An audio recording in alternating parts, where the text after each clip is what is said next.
What's up, Tru Heel Heat? Tru Heel Heat. What's up? Tru Heel Heat. All hands on me.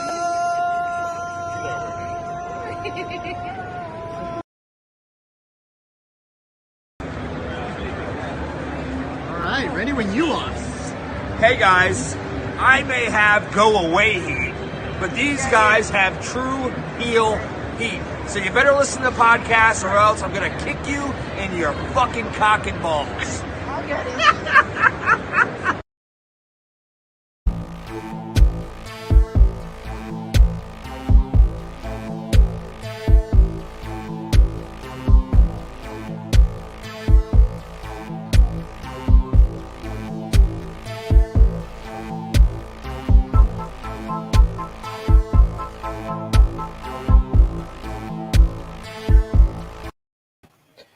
It's Saturday morning, and you know what that means. It's time for some Tru Heel Heat. We got a lot to discuss in the wrestling world with returns upon returns, a funhouse of returns with Bray Wyatt, the Good Brothers, Brock Lesnar, all returning to WWE, Renee Paquette becoming all elite. Is WWE working with New Japan Pro Wrestling? Plus, we got the president of the wrestling club, Mr. Perry, the educator, is back with us. So let's get to some Tru Heel Heat.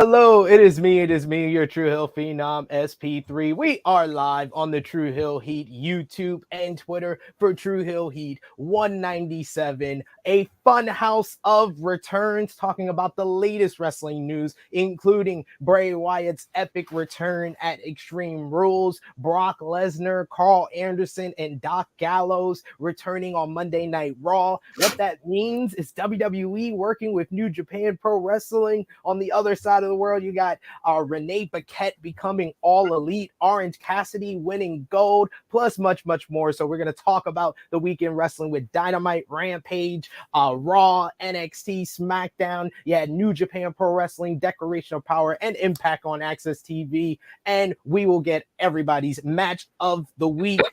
So let me introduce my always, as usual, beautiful co-host, the lovely, the beautiful, the princess of all the Tru Heels, Miss Krssi Luv. Good morning, everybody. Happy Saturday. How is everyone today? I'm better this week. I'll be good, I promise. Well, I can't promise that, to be honest. So we'll leave it like that. Hey, guys. How are you? Good morning. Good morning to you. Happy to see you here with us. You feel a little bit better from the past 2 weeks. I do. Even though I'm much better. Still think you're going to bring the fury like you did last week because you got a bone to pick with people. You always have a bone to pick with our special guest here, who is one of our all-time favorites. We consider him a member of the cookout, a member of the family here on Tru Heel Heat. He is a entertainer, a musician. He is a educator. He is a teacher. He is the creator of the wrestling club. So if you saw it trending online, this is the man responsible for it, educating the minds of the youth, Mr. Victor Perry. What's up, guys? Thank you for having me. I'm excited. Great to see you, man. I'm so excited to have you on with us.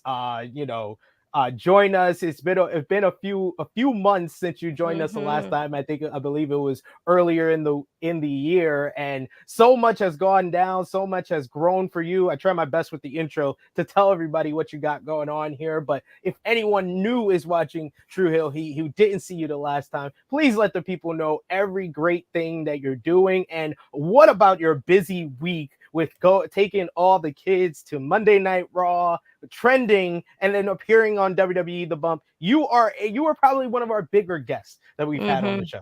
Yep, sure is.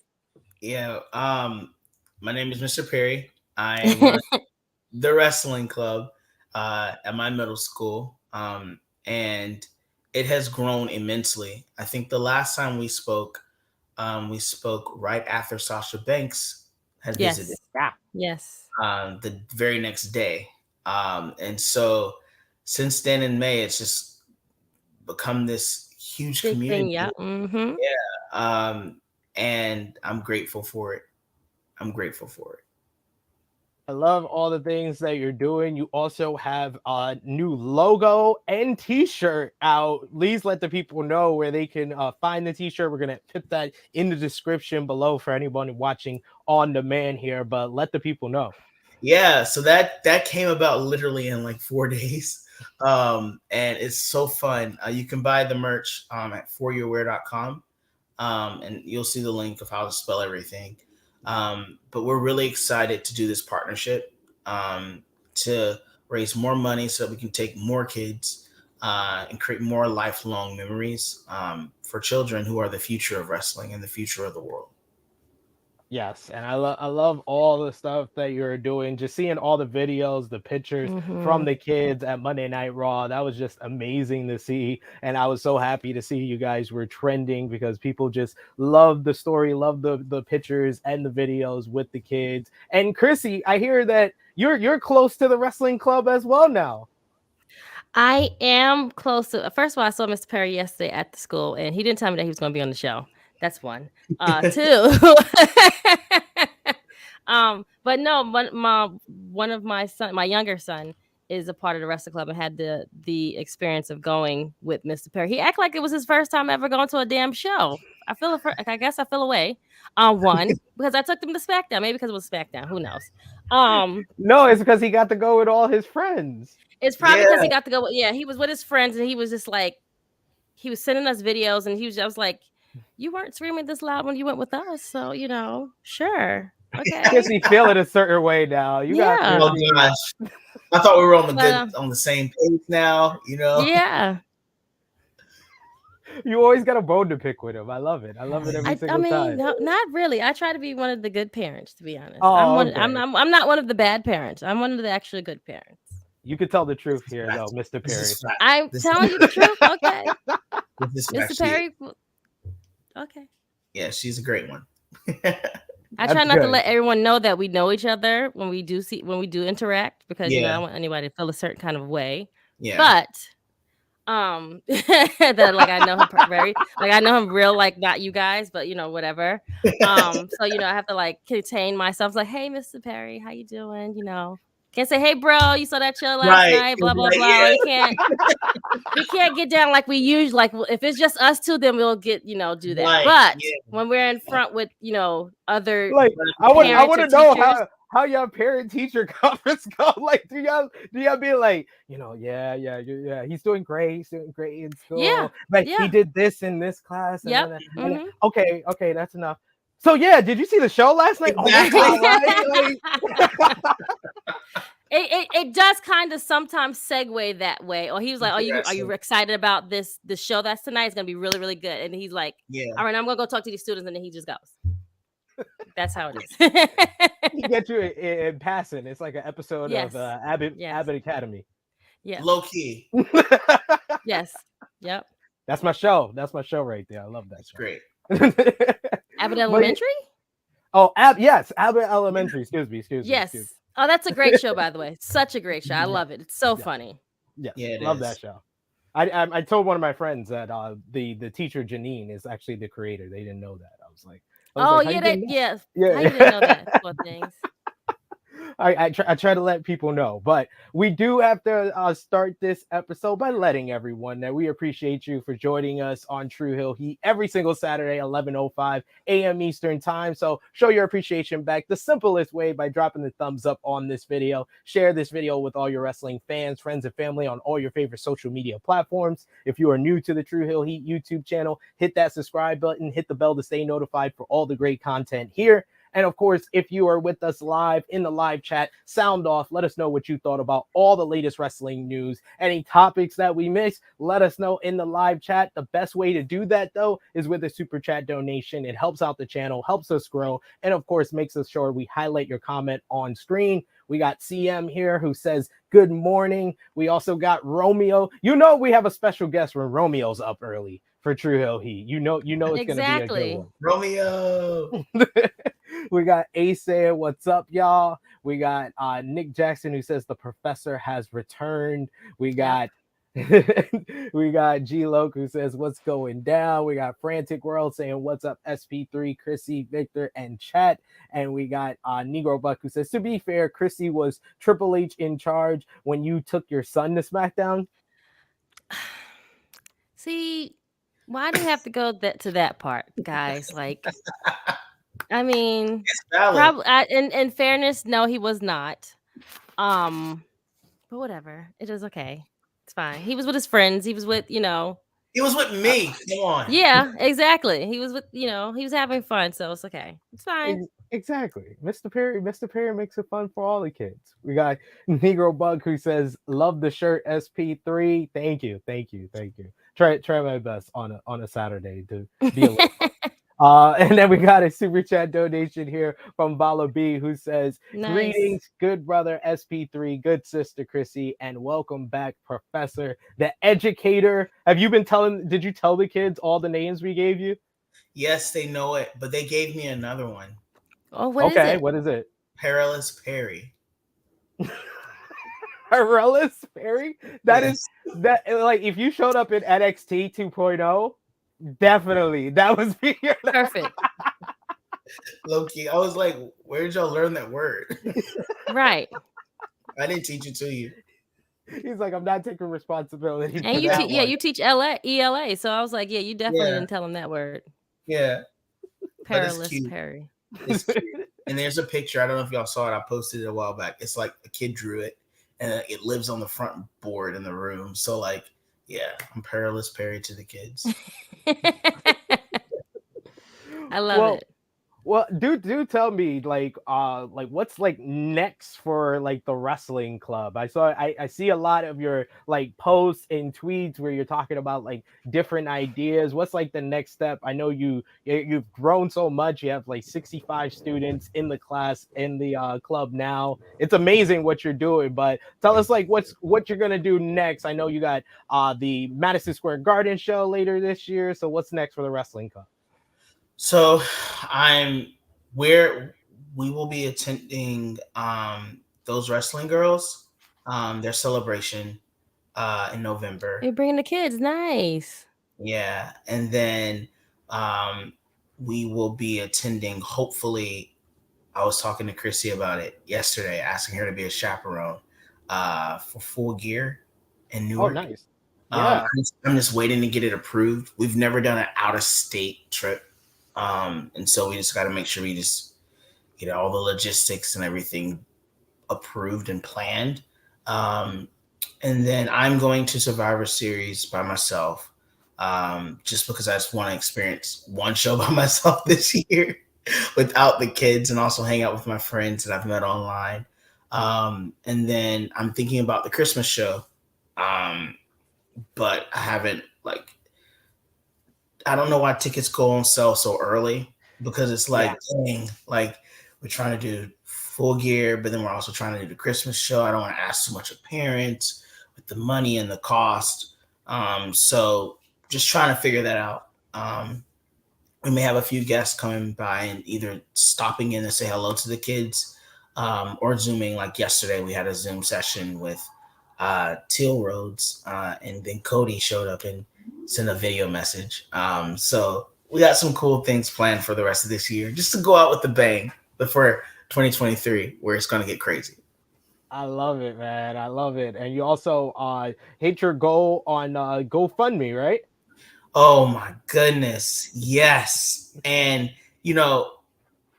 I always look at life this way. So last Thursday was a terrible day for me. Absolutely terrible. It was probably peak top 3 worst days of the year. I literally broke down in the middle of New York City and almost cried. I was just so frustrated. Like literally anything that could have gone wrong went wrong. But I was like, you know what? There's a blessing coming for me because there's no reason why I'm having such a horrible day. And so the next day, literally the next day, I'm watching SmackDown and a Thunder Wrestling Club sign shows up on television. And I'm like, what in the world? And we met our goal because of that. Nice. His name is Jeffrey. Shout out to you, Jeffrey. Very appreciative of him for setting that and doing that because he didn't have to. Yeah. And we met our goal. And then from that day on, literally, as you know, this past week, it's just been blessing upon blessing upon blessing upon blessing. So I look at last Thursday as a thank you. Like, thank you for being so bad because so many more blessings outweighed it.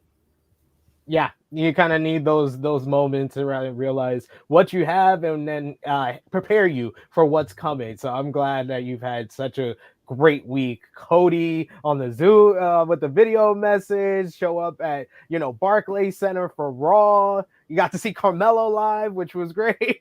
So let me tell you something. That was a genuine surprise. Genuine. And Krssi, kids, I don't know, like, they're so they like to eat. I did not know, like, we fed them burgers and milkshake and fries. So I'm expecting all of them to be like, oh yeah, we're full. We don't want no food. Let's just go in and have a seat. Because I really wanted to watch. I wanted to show them like main event and things of that nature, like just to show the full show. Yeah. We get to the arena and they're like, hey, I see you. We get to the show and they're like, we want snacks. And I'm like, we just ate 15 minutes ago. We want snacks. We want snacks. So mind you, it's so many people. And because there's so many kids, the chaperones had to split. So I took kids to get drinks. Then we sent them to another line to get food. So we were like able to maximize our time. And we waited in line, I swear, for popcorn for like 30 minutes. And we were like fifth in line. And then I heard Melo's theme and I froze. And I was like, Melo? And then I looked at one of my students and they said, Melo? And we didn't even think, all the kids and I, we just ran out of line, ran to our seats, and we're like, Melo! Melo! And so then after the match, I look at the kids and they're looking sad. I'm like, where's your popcorn? You left us. We ran after you. And I was like, oh no. So we had to run back and get in line to get popcorn and the drinks, and then we were ready for the show. Like, oh my God. Talk about, that was probably number one moment of the year for me, as far as with the wrestling club, seeing Melo live. Definitely. That's great. So someone, I have to send you the video. Yeah, I have to send you the video of all of them like screaming when he won, and all you just hear is Melo, Melo. You don't hear anything else because all of them are all yelling in the background. Please send me that. There's so many videos that my coworkers took of us. They were like, Perry, you were a kid. I was like, yeah. Like in that moment, I was a kid. Like, and then like I saw a clip this morning I just posted. You can actually hear us screaming for him in the background. In your section? Nice. Yeah. It was lit. I love it. It's those type of moments makes it great to see kids just having fun like that. We do got a couple of great comments in the chat here. We got Romeo who says, Mr. Perry, the sole survivor of Survivor Series, you're on your own, kids. We also got Ash Vanaz who says, all right, the professor is in the house, class is in session. So we do have one sad note before we get into what we miss for the week in wrestling. We'll have some more gems from Mr. Perry throughout the show on the wrestling club and everything else going on with him and the kids. But we do have a sad note before we go to what we miss. We did lose another member of the wrestling community in New Japan Pro Wrestling, former Young Lion, Katsuya Kitamura. who was a young lion. He won the 2017 Young Lion Cup in New Japan Pro Wrestling. He was a bodybuilder as well as a mixed martial artist. He passed away at the age of 36. It's unknown the reasons why, but he's had different medical situations since he retired from professional wrestling due to a concussion back in 2019. So thoughts and prayers to the family and friends and the fans of New Japan Pro Wrestling for the loss of a former young lion at a very young age. Kind of crazy. Back-to-back weeks. We had Sarah Lee last week at 30 years old, and then Kitamura at 36 this week. But we're gonna pick up your spirits. This is what Tru Heel Heat is all about. Sometimes we got to talk about the reality of these situations, but we're here to cheer you up, and we're here for all of you, like you're here for us. So we got to start off with our Tru Heel roll call, our Tru Heel Trinity, our top 3 conversation starters on our Tru Heel's Facebook page. You got Jermaine Packman, number 2, Stewie Palmer, and number 1, the Negro Buck, Nick Jackson. You got our Patreon backers, Vala B, Alan Weinstein, the Negro Buck, Alex McCarthy, Professor Chris, Austin K, You My Boy Blue, Yachty, Robert, Steve, Antoine, 5th Generation Carney, DJ Eric, Ladarius Brown, John, aka WrestleScopes, Dan Snide, Kobe, and Toy Morgan. We appreciate each and every one of you for supporting us on patreon.com/Tru Heel Heat. Now, without further ado, let's get into this week of wrestling, which was a crazy week, which really kicked off with last Saturday's WWE Extreme Rules 2022 event.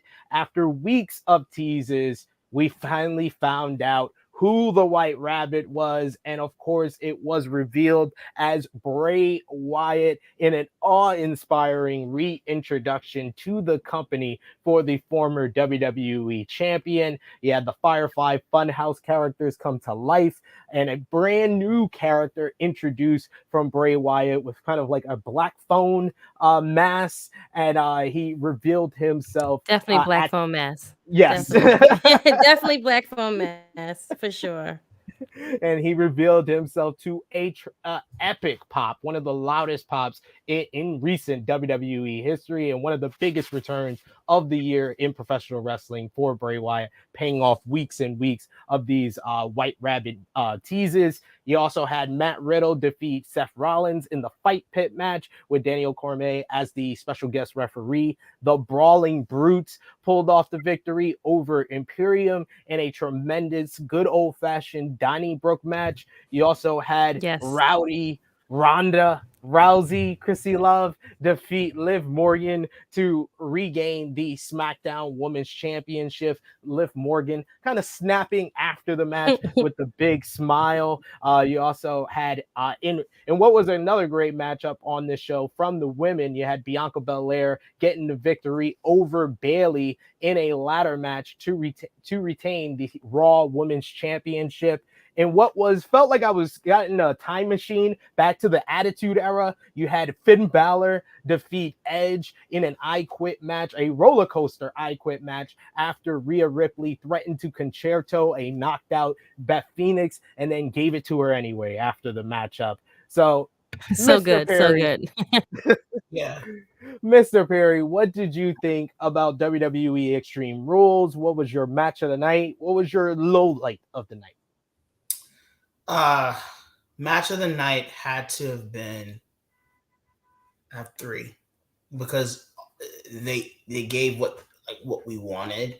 I think the Edge and the Finn Balor match shocked us the most. Yep. I didn't expect for it to be like a bow on top type thing. You know, we've wanted so much from the Judgment Day. We expected so much. And then this storyline, which has been ongoing for months, it's like, can y'all get a new rivalry already? But it paid off with the way that it all came together, from the bizarre wrestling in the arena with the fans to getting back into the ring and then going at it, to having all the people from all sides show up and like tell this beautiful story, this heartbreaking story. It was dope to watch unfold. Of course, my girl Bianca and Bayley. I mean, they put on banger after banger, and I love the callback to the Hell in a Cell with the ladder. I thought that was very smart. And then the opening match, them fellas can go. I would hate to be a pro wrestler. Yes. Yes. You got Sheamus, bruises. again, Sheamus looked like lunch meat over his chest. It's crazy. Like, oh, I would hate to be them. Seriously, they were beating the crap out of each other. That was definitely my match of the night, the good old-fashioned Donnybrook matchup. Miss Krssi Luv, what about Bray Wyatt's return? What did you think about it? And where do you rank it as far as this year, which is seeing some really good returns, some epic ones, but I think a lot of people are kind of positioning this as the two returns that is probably going to be the best of the year is between Cody and Bray Wyatt. So which side do you lean towards? That's actually a hard one because they both had really different but great and impactful returns per se. I would guess I'd have to say Bray more so because it was more of like a story, just the dramatics of it all. We expected him to come back, but not in this fashion. And a new music, new mask, everything is just like he's like kind of like having like this split personality thing going on right now. And my God, like how did you let this go? How did you let that go? You didn't let this person like be creative and let them just like go. I just hope that he doesn't like get too like wrapped up in these characters because sometimes you get wrapped up and they could just get lost in the sauce, like the actual person gets lost. But I'm really excited for this story that's about to be told to us, and there's so many different stories and ways he can go to be like to find people to be his the next person that he fights, I guess. And then like the stories of the stories being told of behind like who each character is supposed to be and how he's going to have these people come together. I'm excited for it. So I'm going to give my vote to Bray right now. Recency bias be damned. I can't argue with anybody who choose one or the other. What was your kind of initial reaction to the return of Bray Wyatt at Extreme Rules, Mr. Perry?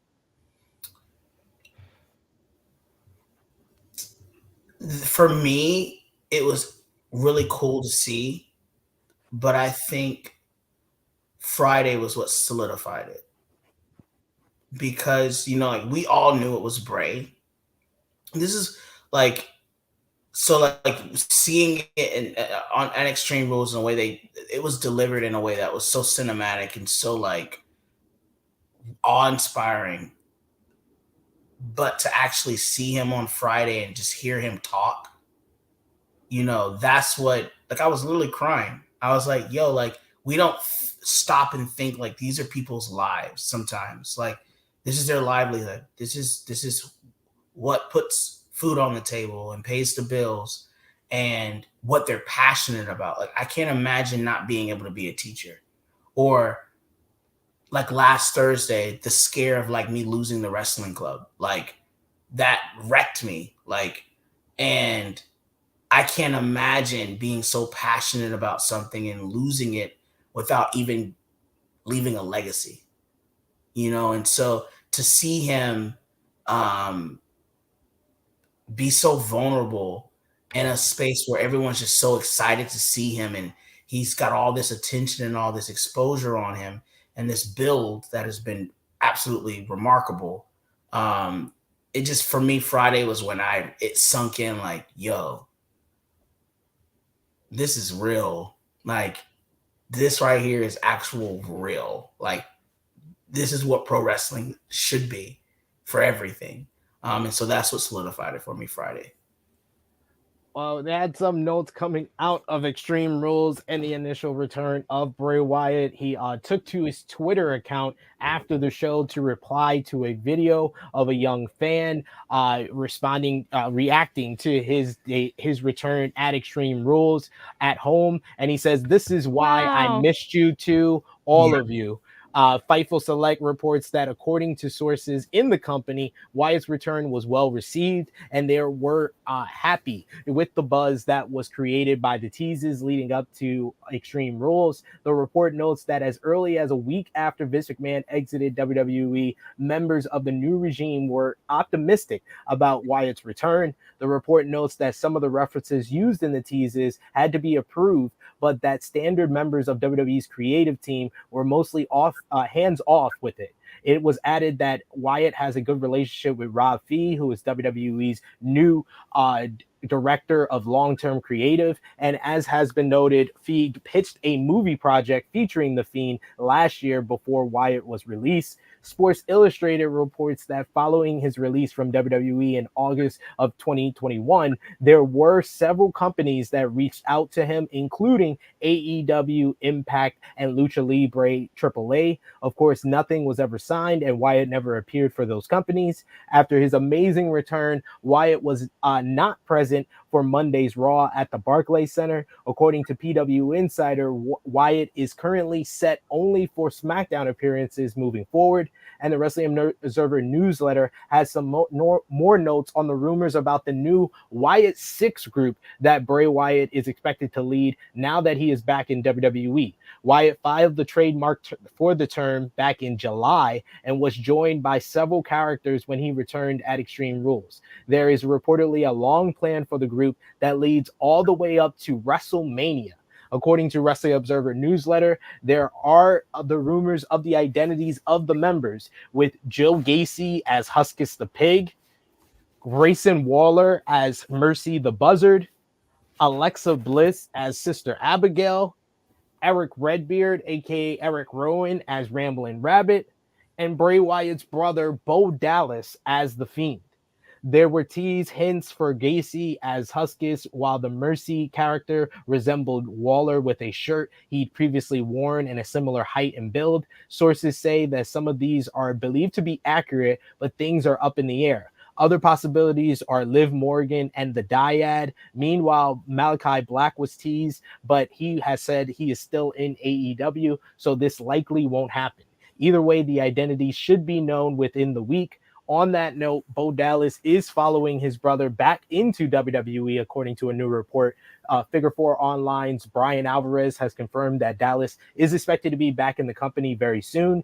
Dallas's brother is Bray Wyatt. They have not been connected on WWE television in the past, so we don't know whether their two returns are directly related or Dallas will be used when he returns. Dallas was released in April of 2021, and as part of a round of budget cuts after 13 years with the company. His last match was in November 2019, and his last match on TV was Crown Jewel 2019. So what do you think about this Wyatt 6 possibilities with a lot of different names being mentioned?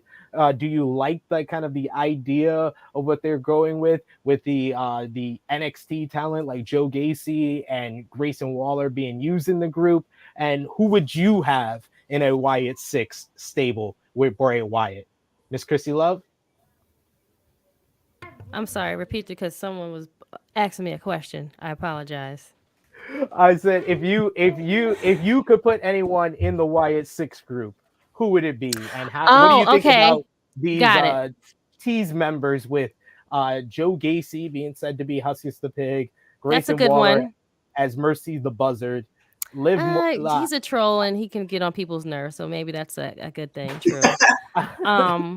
Alexa Bliss as Sister Abigail, Eric Rowan as Ramblin' Rabbit, and Bo Dallas as The Fiend.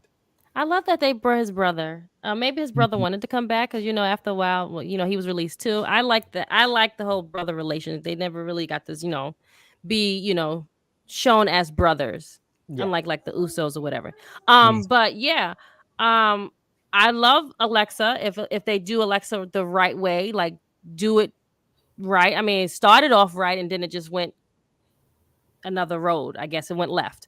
So either her or Liv would be great. And I feel like Liv will be kind of in there foreshadowed a little bit because this little turn of events and her looking like the Joker, but like the psycho girl Joker almost is actually pretty cool. So We shall see. But I'm not mad at none of these things except Grayson. But other than that, everyone else has a good role so far, if that is true. Mr. Perry, what about you? If you could put someone in the Wyatt Six stable, who would it be? Like I said, or like Krissy said, I like who they have rumored. And it makes sense for it to either be like Liv or Alexa, only because Alexa's kind of written off right now. She's injured. So it would make sense for her to return, as Sister Abigail. I like the use of NXT talent. I think Grayson Waller's the only, but like he is a troll, and I think he could get that character over. He might even add a different dynamic to the story. So yeah, I like who they have rumored, and I'm really excited to see who they are, especially if it's supposed to be revealed this week. Like, I'm excited. I tend to agree with both of y'all, as well as the Negro Buck here, who says I would rather have Liv in the group instead of Alexa. Alexa doesn't need to go back, in my opinion. Yeah, she doesn't. That's the thing that kind of, that's the thing that kind of halted her whole upward trajectory that she was on within WWE, is becoming this character that wasn't hers. She played it very well. Though I'm not saying that she didn't play it well. She played it tremendously well, but it halted her career. If she is going to go back to something, I would rather her go back to the goddess character that seemed like it was like going to be like the Charlotte B of the whole equation, the way she was winning championships when she was the goddess. She did not do anything worthy of note that makes me be like, I want her to be back to being Mrs. Fiend. I don't feel that at all. Mrs. Fiend. I think Liv needs it more as well, because Liv, you can try to go on this, trajectory of her on her own, but we've seen that this new regime is not too keen on pushing Liv Morgan in that way. So I would rather this whole new snap in her lead to her joining in the Wyatt family in this Wyatt Six group. Agreed. Or Sarah Logan.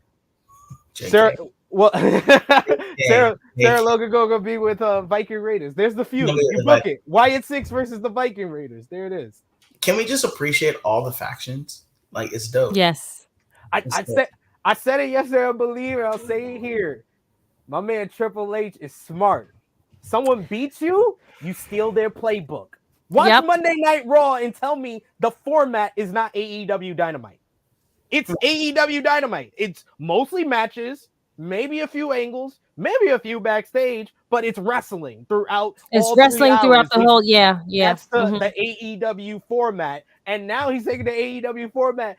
These stables have been popping up out of nowhere. We had Hit Roll back. You got Legado del Fantasma on the main roster. The Brawling Brutes are now baby faces. You got Imperium back. You got the Judgment Day actually feeling hot for once. Yes. I was just about to say, Judgment Day feels like something now. Yes, absolutely. Since we're on the topic of damage, since I mentioned damage control, can I talk about for a minute how this group is the female nexus? And Bianca Belair is John Cena. I'm all for Bianca Belair's push. I'm all here for it. But when you create a heel stable, you have to establish them first. And it seems like at least with even Judgment Day, when they were with Edge, they were picking up wins to get them established before they even made the turn, which I thought was weird, but they've recovered it. This damage control, they haven't even given them the wins to establish them yet. They lost the tournament for the women's tag team titles. And then you gave it to them. And then before this feud started, Bianca Belair pretty much proved one-on-one she's better than Bianca Belair. Better than Bayley. She proved that on SmackDown. She beat her a couple of different times. Hell in a Cell, like Mr. Perry mentioned earlier.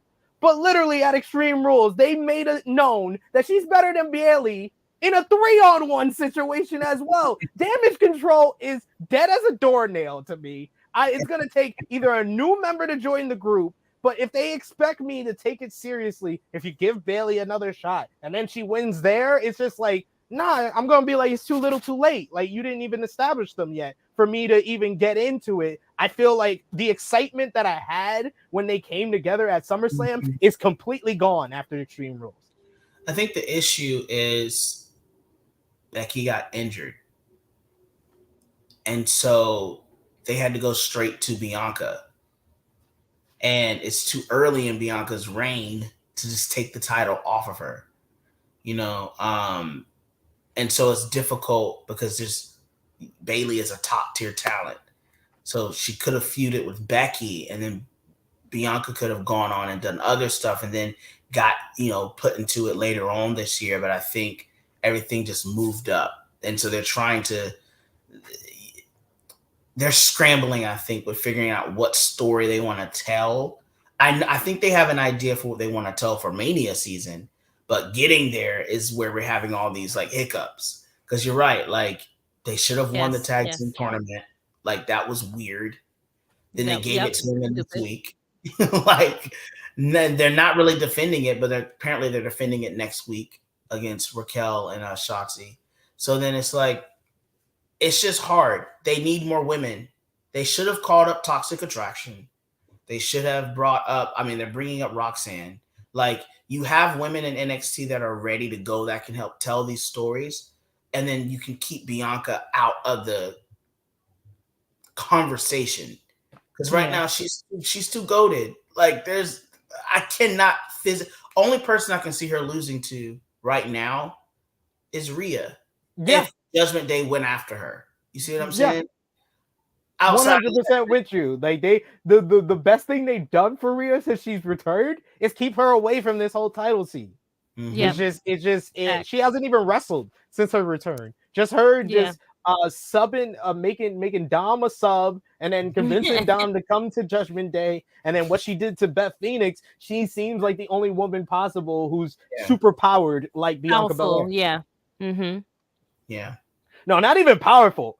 What Bianca Belair did at Extreme Rules, that was super Cena. Like I literally was like Bianca Belair Cena. Like she bodied Bianca Belair Cena. She bodied two of them. Yes. It was like Bayley was a magnet to the ladder. She did not need to pick up the ladder. Like it was like Bianca made her a magnet to the ladder, made her pick up the ladder with her, KO'd her, and just walked up the ladder. It was just like, I win. So I watched that match like 5 times. I think the spot that she was trying to do, and I could be wrong. You know the ladder. You know how she KO'd her in Hell in a Cell on top of the ladder. I think she was supposed to take the ladder that Bayley had and KO'd her on top of that ladder. Yeah, but it was positioned incorrectly. So then she ate that. You saw how she came down. She ate it, and she was nasty. Like. It was checking her chin and stuff. She was. I thought she really hurt her face or her chin, or like did she lose a tooth or something? And I was nasty. Like surprised when she was on Monday. I was like, okay, she's all right, she's good. Like you could have told me she ain't hurt nothing with that fall because that looked nasty. Yeah, even her hands, like her fingers were caught underneath the ceiling. Yeah, it was bad. In relation to the Wyatt 6 and Bray Wyatt, on a similar note, we had a Fightful report that WWE filed trademarks last week for the terms Uncle Howdy and Uncle Harper with the United States Patent and Trademark Office. The trademark applications were filed on Saturday, October 8th, which was, of course, was the same date as Extreme Rules. It's currently unknown how WWE plans to use the names moving forward. Uncle Howdy sounds a bit like Captain Howdy, and the nickname from the demon Pazua, who possesses the young girl Regan in The Exorcist.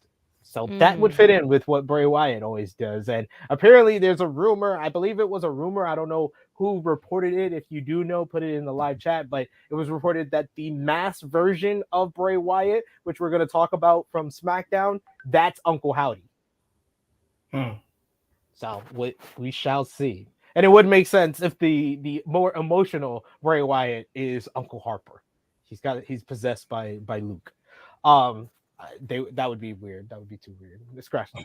WWE. I'm about to say, I was with you, friend, and then I was like, wait, what? Scratch that.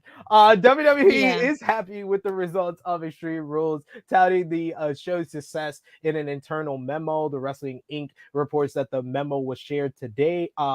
well, actually on Friday with several senior officials in the company and noted that Saturday's pay-per-view was the highest grossing Extreme Rules ever and as the largest viewing audience in the pay-per-view's history. According to the Wrestling Observer newsletter, the show was a legit sellout and there were 14,500 fans in attendance, 13,000 paid, and this also gave the event a gate of over $1 million. So very successful for Extreme Rules and another quality event from the regime of Triple H, this new regime. So let us know what you thought about Extreme Rules, about the Wrestler Week in wrestling in the live chat. We got Alan Weinstein just joining us, saying he was a little better late than never. Good brother, we appreciate you joining us. We got Twan Mack who says Bayley was leading her that entire match. Bianca is a gift wrestler, cool high spots, but lack the in between.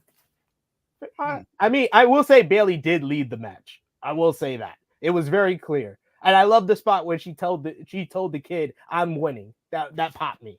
That popped me. The kid that was yelling, you suck at her. And she was like, who sucks? Me? I'm winning. I know. I laughed. I laughed because so she's much. a great heel. She like feeds off of that stuff. It's so good, especially when she's on Twitter. Oh my gosh, she was like, I think a kid had like a sign. And it was like, who was supposed to see that little shitty sign? Like she just was like, I know. Who's supposed to see that sign? She so good. She literally trolled the wrestling club this week. Really nice. How? Tell me. So Bianca responded to us watching the match, and the kids were rooting for her. It's clear as day that my kids are rooting for her. And then Bayley tweeted, I think it was like yesterday, oh my gosh, I must have let them down, so I'll go and do better next time or something like that. Like, it was hilarious. Like, oh my God, I love it. I love it. That's great. Such good shit, guys. Good. Oh. Bayley is so good. I have a question for you guys. So good. Would we really expect Bianca to lead Bayley though in a match? No. She shouldn't be expected to. At all. I don't think it's insult to say that Bayley was leading. That's what should happen in that type of matchup there. I think I don't agree with that. I think that Bianca does have a lot of the in-between stuff, the little small things that she's been getting over her time on the main roster. That's what I said. The part that I'm complaining about is not the Bianca part. I think this is being booked perfectly if you're Bianca Belair. You like Bianca Belair. I just think that the Bayley side of this was the perfect opportunity to take the title off of Bianca. Because although I would love for Bianca to have like a year-long reign, she has held the title since WrestleMania. That's a 6-month reign. That's a very good reign by basic standards. Not if you compare it to Roman Reigns with a 2-year reign, of course. But what is she doing? Like, she hasn't had any credible defenses outside of Hell in a Cell, the Triple Threat, and Becky. That was my whole thing with picking Bayley before Extreme Rules, is because the company. Bianca Belair has been the best women's wrestler in my opinion of 2022. Spoiler alert for our year-end awards. I don't know what anybody can do to beat her for that at this point.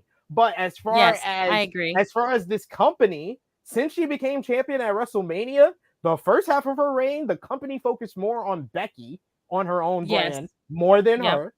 And then the second half of her reign, they focus more on Bayley and Damage Control more than her. So that's why I was like, just put the title on the person that you're gonna focus on. Then that's how I feel. That's how I felt with both titles. I was like, I told you. Y'all making it obvious. Y'all don't really care about Liv and y'all care about Ronda more. Y'all do care about Bianca a lot, and y'all showed that with this result. But y'all are putting more focus on Damage Control and Bayley more than you're putting on Bianca. So put the title on her ain't seen and let Asuka. Bianca chase her. She injured. When we seen Asuka? She injured Asuka on the go home. No, on the go home to Extreme Rules. Yep. There we go. So B is alone for right now. Yep. Well, she has Candace already, but.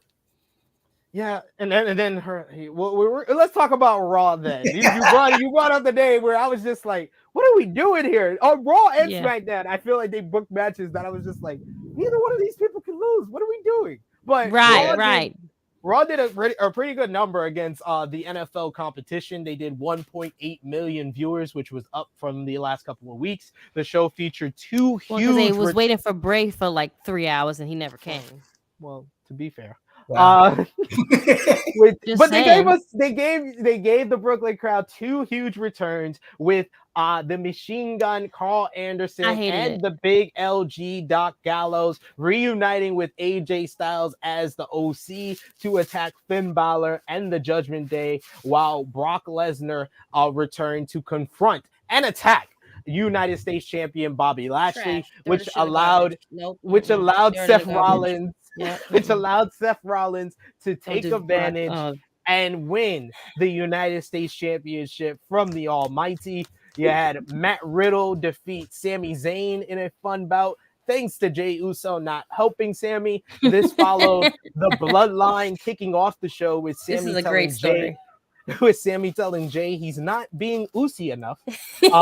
And Riddle interrupting before Jay goaded Sami into accepting his challenge. You had Candice LeRae beat Bayley post-match. Damage Control attacked LeRae until Bianca Belair made the save until she was attacked as well. Rey Mysterio pulled off the win against Chad Gable in a decent match. Post-match, Dominic Mysterio slapped his father and tried to goad him into striking him and attacking, and he attacked him and hit him with a 619 until Rey Mysterio cried. And then the show ended with D-Generation X 25th anniversary, which was just catchphrases. But we did get a nice shout out from X-Pac for China. So at least we got that out of this. But Mr. Perry, you were there live. What did you think about this Raw, which I very much enjoyed? I said it felt like a very noteworthy post pay-per-view Raw. It was electric. It was well paced, and the returns really shook us. I do agree with Krissy. Don't like how Bobby lost the title. And what happened with it. But I do, when Brock came, the kids went crazy. It was just a shocker. We were like, what? Brock's here?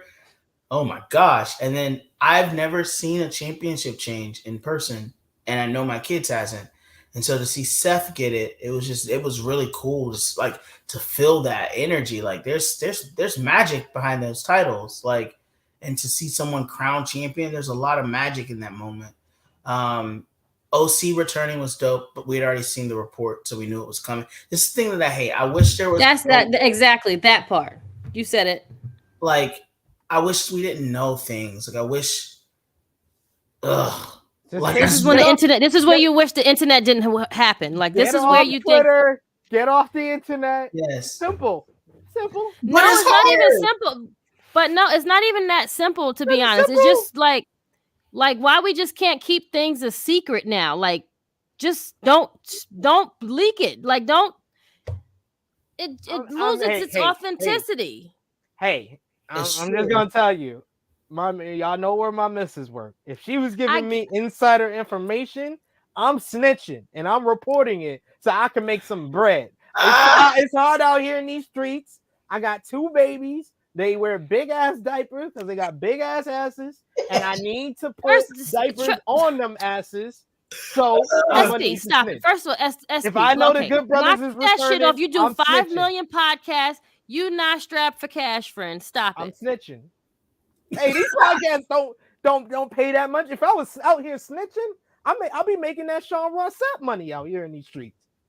Okay. He got a new house. He just got a new house. He got a new house because he out here. I'm sorry, reporting. Well, this is my thing. Okay, yes, but then I wish people wouldn't just tweet it. If for instance, patrons are great. I think if you want to subscribe for information, I subscribe sometimes. Do that, but don't put it on timelines where there's no that's the aggregator's fault. That's not the reporter. I think we have misdirect aggression. The people that y'all really mad at is the aggregators, because I think the people that actually do the reporting, they smartly would put it behind a paywall because they want to get that cheddar, them cheddar biscuits.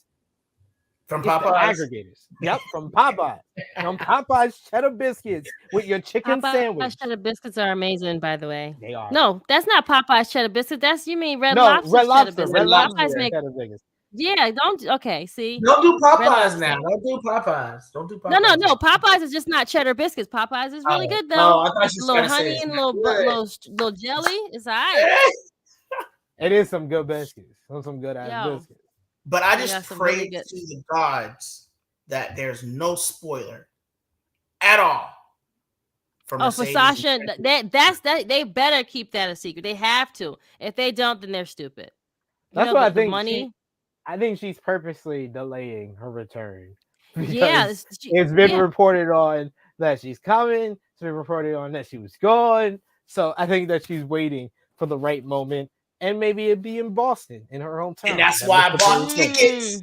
That's why I bought tickets. You feel me? I gotta be there for that. If she returns in Boston and I'm there, woo child. Money. Magic. But no, the OC coming back, it's cool. I hope that they do them right. I hope that they don't have to leave because they have been doing some great stuff while they were not while they were not with WWE. Let's just call it what it is. They have been on fire, and I don't want their flame to be diminished. And because there's so much other things and people that are already there, if that makes sense. It's like, okay, they're going to feud probably with the Judgment Day. That's great. Then what? But who wins? That too. I mean, I'm all for my good brothers, my Bullet Club brethren. Yeah. I'm a member. I'm an official member. And I know we I'm can't all right say with Bullet him getting the Club. bag. Bullet Club. Yep. Bullet Club for life. It's okay if they giving them the name that's more appropriately associated with Seth Cohen, Ryan Atwood, and Marissa Cooper more than it's associated with the Bullet Club. It's okay. It's okay, but let's talk about that. The return of the Good Brothers came as a surprise to many in the world of wrestling, as Machine Gun Carl Anderson is still the never openweight champion in New Japan Pro Wrestling. And despite making his return to WWE, it looks like Carl Anderson could still be appearing elsewhere. The Machine Gun is still set to appear at New Japan Pro Wrestling's Battle Autumn in Osaka event on November 5th. To defend his never openweight title against Hikuleo. If Anderson does wrestle at the event, it could signal a significant policy change for WWE, which has a reputation for being very insular with its wrestlers and not allowing them to appear in other promotions. Can we say at Bullet least Club in WWE? Or it at least appears Anderson will be allowed to finish up with New Japan despite re-signing with WWE. There were other indications of something going on with New Japan Pro Wrestling World account on Twitter, retweeting the OC reunion, and IWGP World Heavyweight Champion Switchblade Jay White commenting on the Good Brothers return on social media, as well as during the press conference for Wrestle Kingdom 17, saying that this was his vision of the Bullet Club to take over every single promotion in professional wrestling. So what do you think, Mr. Perry? Do you think that there's a possibility that WWE and New Japan could have some type of working agreement surrounded by the Good Brothers? Of course. It's Triple H. He understands the business. He understands the power that would have. And he just likes good old wrestling, and so I think this is not a shocker. I would not be surprised if there's even a joint pay-per-view in a year from now coming from Triple H. Wow. Just because I think he understands that as a whole, we're here to entertain and create moments and magic. And what better time to do it than now? Wrestling is hot everywhere, in every corner of the world. It's magnified. And so I think he will be the person to really spearhead it. You mentioned something earlier about, the format of Raw looking like AEW. I think Triple H is paying attention to all the products. I'm sure he saw the Forbidden Door pay-per-view, and he's probably thinking we can do even better. And so I wouldn't be surprised. I would be surprised because I have had no indication, even under Triple H, that they would book New Japan properly. I think that if it is any type of working agreement, it might be a talent swap as far as like the Machine Gun doing for, because he did say previously before re-signing with WWE that he was committed to be in New Japan until Wrestle Kingdom in January. I could see him working with both promotions until then, and I could possibly see maybe someone else from New Japan showing up in WWE, or someone from WWE showing up at Wrestle Kingdom. I can see those type of situations, but as far as a pay-per-view, nah, I can't see that happening, because I think the one obstacle that stopped that whole conversation that we had about WWE and New Japan working together is that WWE, regardless of who's in ownership, they want an exclusive partnership with somebody like New Japan.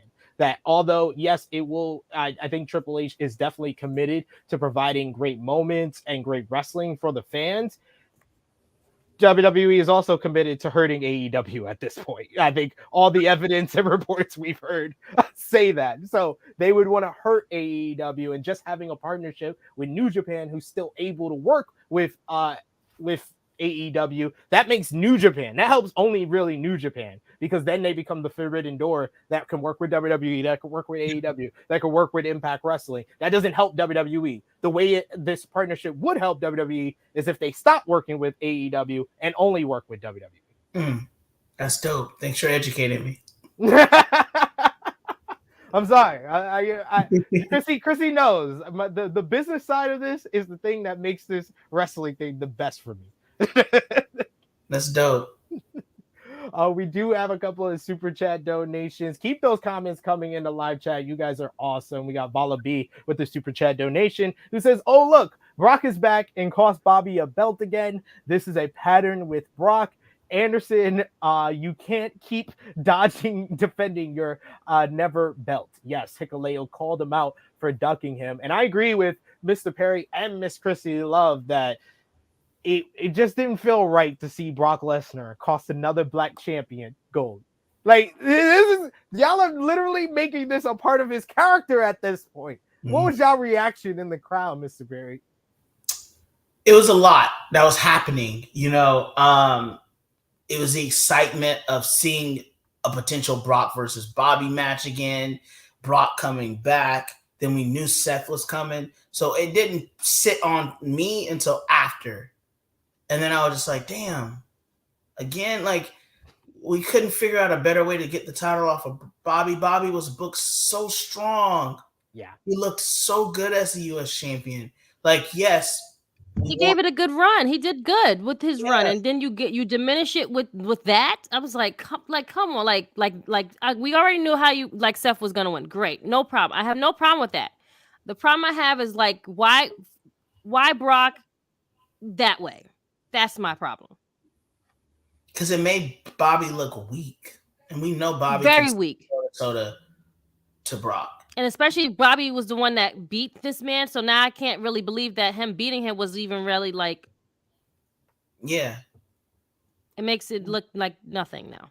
Sorry. Well, he got the help of Roman Reigns to beat him. He doesn't have a clean win over him. I loved it in the vacuum of it, but like coming out of Raw, I was just like, yeah, this kind of leaves a bad taste in my mouth. It's like, not again, Bobby, again, really? Yes, another again. black. Yep. Now we're picking on U.S. champions, not even the world champion this time.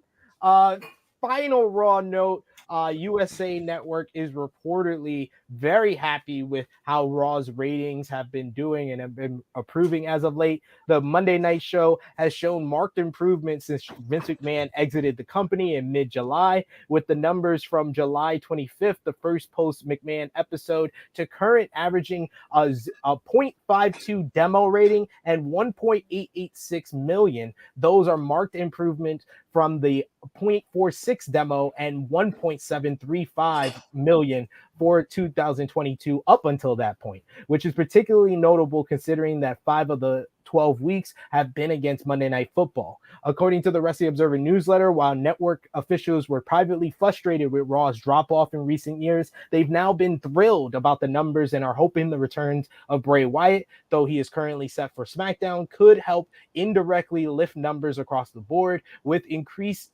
interest in WWE. The changeover in regime has led to increased ratings on all 3 brands, with NXT averaging a 0.148 demo rating and 600 470,000 post McMahon, from up from 1.29 demo and 593,000 pre McMahon. And SmackDown is also up with 0.52 demo rating and 2.1 million since Vince McMahon left. We do have a guest joining us today. Since Mr. Perry here, everybody wants to show up on screen. So we got the Brock Lesnar of the Tru Heel Heat flagship podcast to show up for work as he's at work. Top guy JJ is here. What's happening? What's going on, sir? I like the jacket. Man. Yeah, I figured, I'm gonna be out here until like 9 o'clock. So I was like, I guess I need to be a little comfortable so I don't get sick in these streets before, crazy ass time come up. How y'all doing out here?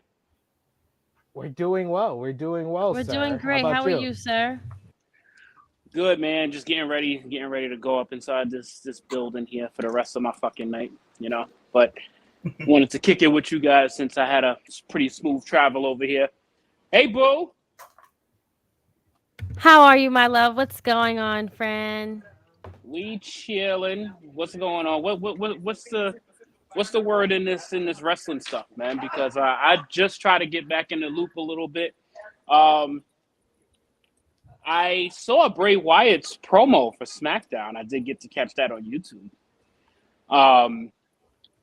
I love this guy, man. Love him.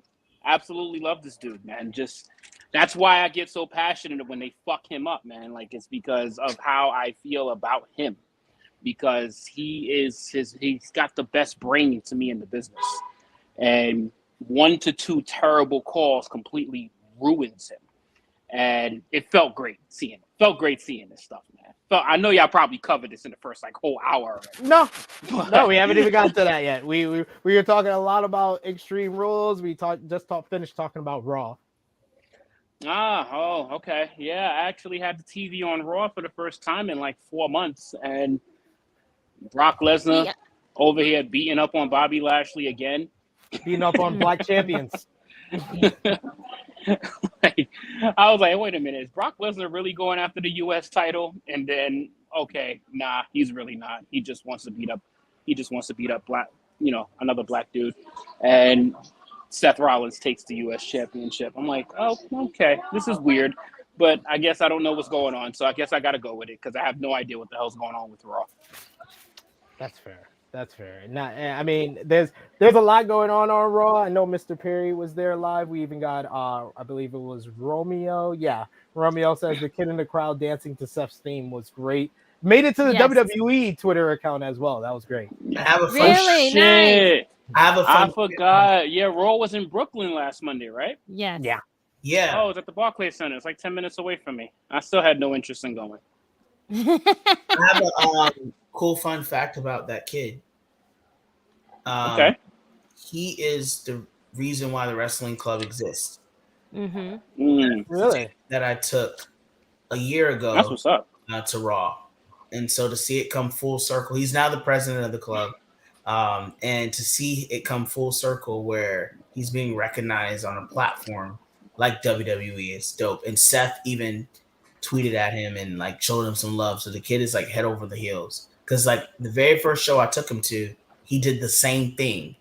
And I was like, yo, this kid really loves this. So to now see it a year later on camera for the whole world is dope.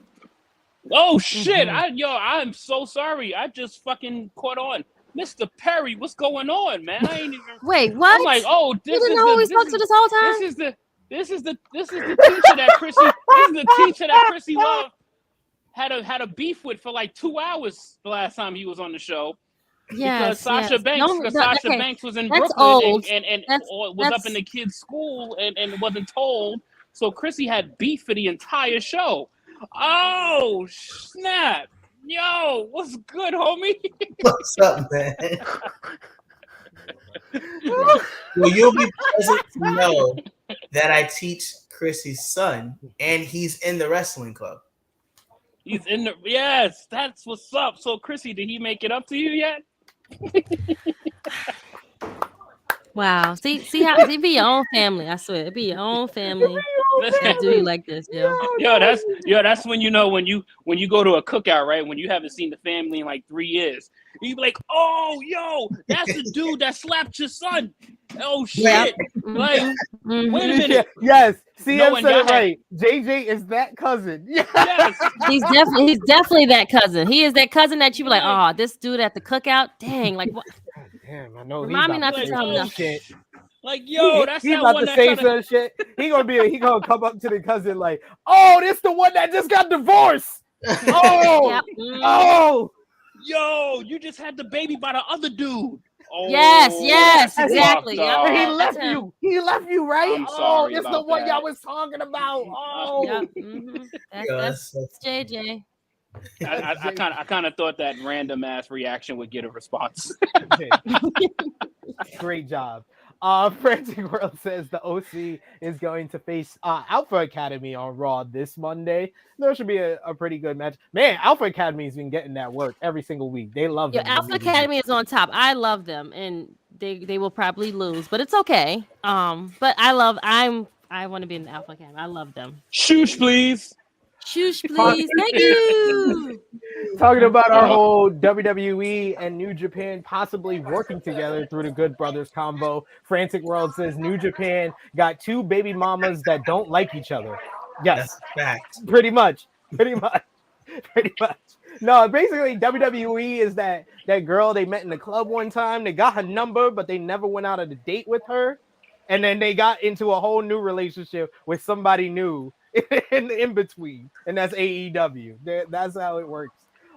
We also got Bala B with a super chat donation. Thank you so much, good brother, saying, like I said the other day, if they're not trying to angle for an exclusive deal, then it's good. However, if they push for exclusivity, knowing New Japan Pro Wrestling, they won't turn on their existing partners. Now they shown that with how they booked Forbidden Door. They was like, any dudes that's over at AAA, we ain't messing with them because our boo thing is CMLL, and we ain't messing with the Crips. If we in a relationship with the Bloods, we ain't doing that. So I think that's why I said with the whole thing with WWE, if WWE just wants a partnership, no exclusive, then it's all good. It's great for New Japan. New Japan is the biggest winner out of all of this because they get to work with all these companies. But I don't see that because WWE, how they win is by making it exclusive.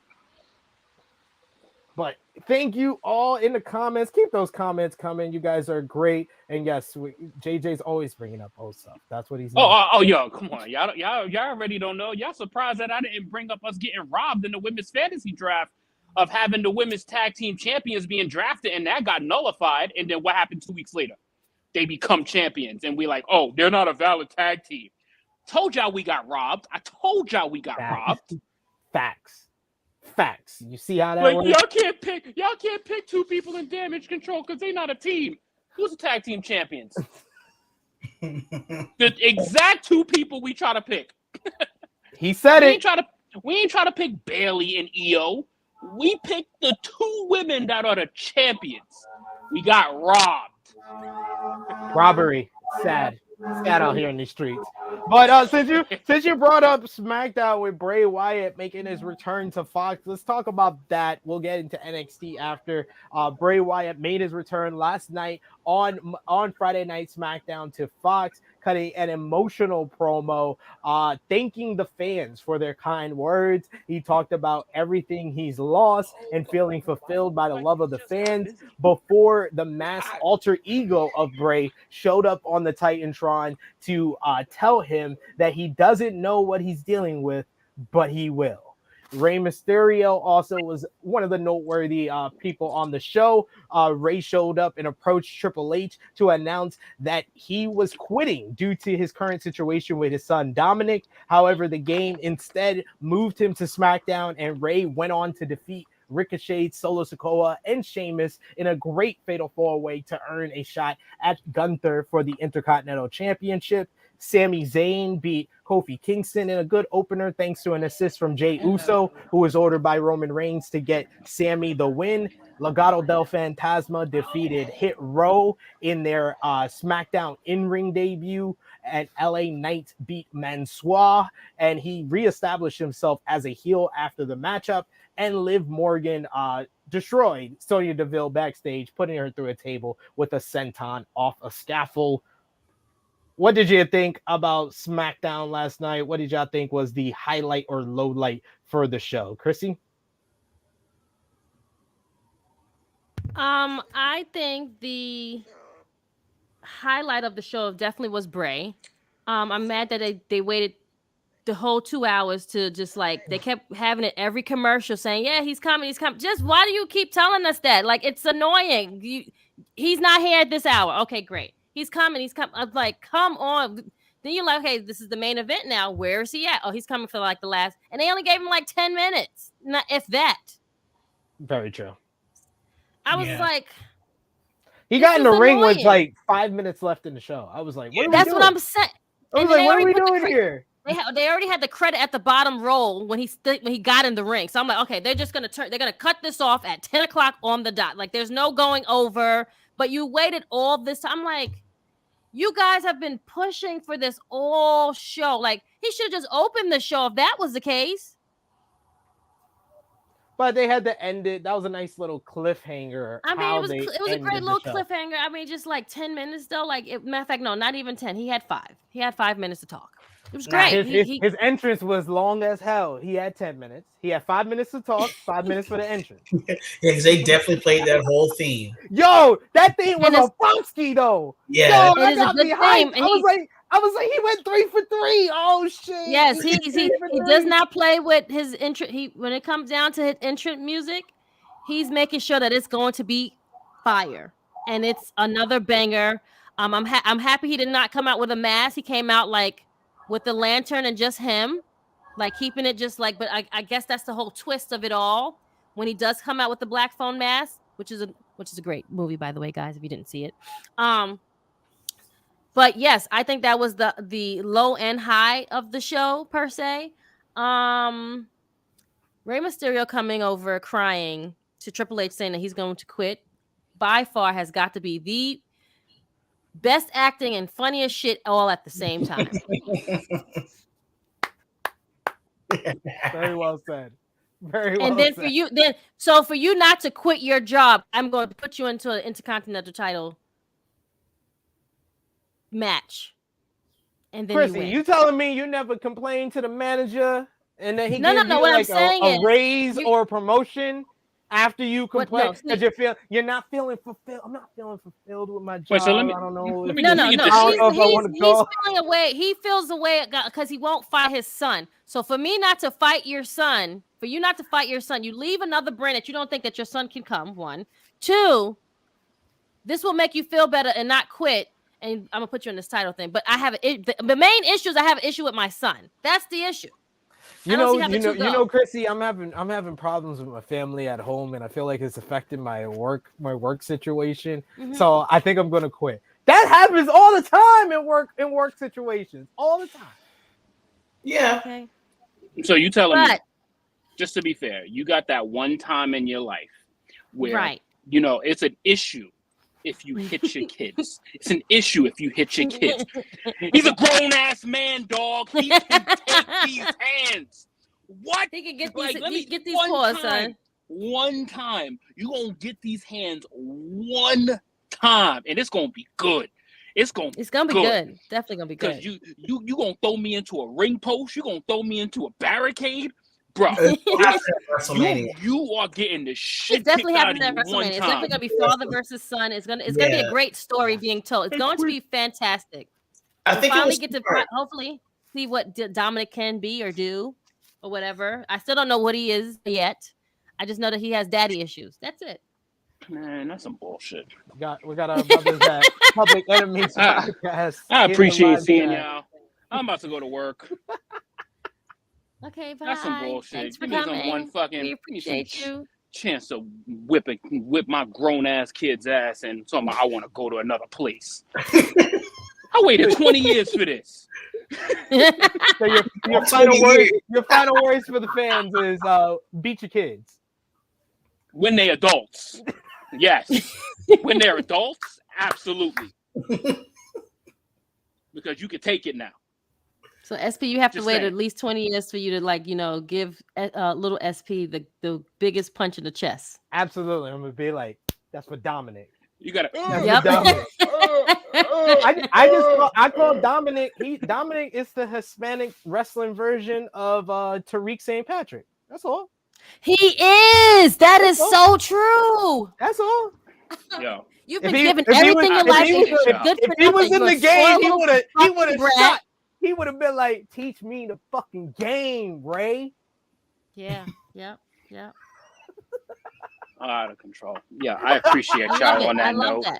I love that. Now we just got a SP, dominant. I'm here with it. Tyreek I see it. I see the vision. I'm here with you, SP. I got it. I'm with it. I'm on that road. I want that. Let's do it. Let's get, because we really wanted to fuck Tariq up, but we couldn't do it. But yeah, fuck that little nigga up, yeah. People say Tariq is Kanan's kid, so you might be. Hey, see, the comparisons is endless. The comparisons is endless. Because it's Eddie. Because that's really Eddie's son. Oh my god. The comparisons is endless. I'll see you, JJ. Let the appreciate people know you where they guys. can find you. On Instagram, you can find me at Tru Heel _Top Guy JJ, as well as Twitch. Now I've been streaming some gaming on Twitch. So that's been fun. And honestly, kind of a fixture on the Tru Heel Heat Sports channel with the Monday Night Football watch-alongs, the Sunday football games, some Thursday night games. Unfortunately, it's a lot better for my schedule, much better than the wrestling schedule. So I get to join in on that a lot more frequently. I did let them know when I'm able to join the next Tru Heel Heat. So stay tuned, because I'll be around for the next episode fully very soon. There you go. Follow him. Thanks for joining us, Top Guy. Let us know when those sales is coming. Enjoy your day at work. There's one happening right now. Text us in the chat, friend. Will do. That's who you contact for the candles, Mr. Perry. There you go. And any Christmas gifts you need. Yes. Okay. Comes in clutch for Christmas there. For Christmas time. Yep. Before this week's episode of SmackDown, it was a rumor of another name returning to WWE, Eva Marie. Throw this in the trash. Is trying to get people talking about a possible return to WWE with a couple of Bray Wyatt adjacent references. The WWE alumna posted a video on Twitter playing off a social media trend of trying to make a shot into a container and saying that if they make the shot, they will do something. In the video, Marie tosses a Lily doll with the caption, "If I make this, I'm going back to WWE." And the doll looks like it is about to rebound in off the lid, but we don't actually see it go in. And the video closes with Wyatt's moth logo. Eva Marie in the Wyatt 6. Everybody, thumbs up, right? No, well, just me. I have kids who are excited about it. Yeah, really? Yeah, it's great. They like Eva Marie. Right. They know who Eva Marie is. Did you teach them about her? No. I don't know how they know Eva Marie. he's like, I'm not taking responsibility. He's like, the parents come and be like, did you introduce my son to Eva Marie? And he gonna be like, nope. Question: was she Total Divas? Yes. So that's why they know her. That's why they watched that. Yeah, they watched that. Okay. Yeah. She was one of the main fixtures on. Yeah, that's why. Because I was like, the original Total Divas. We were talking about it yesterday, and I was like, oh, okay.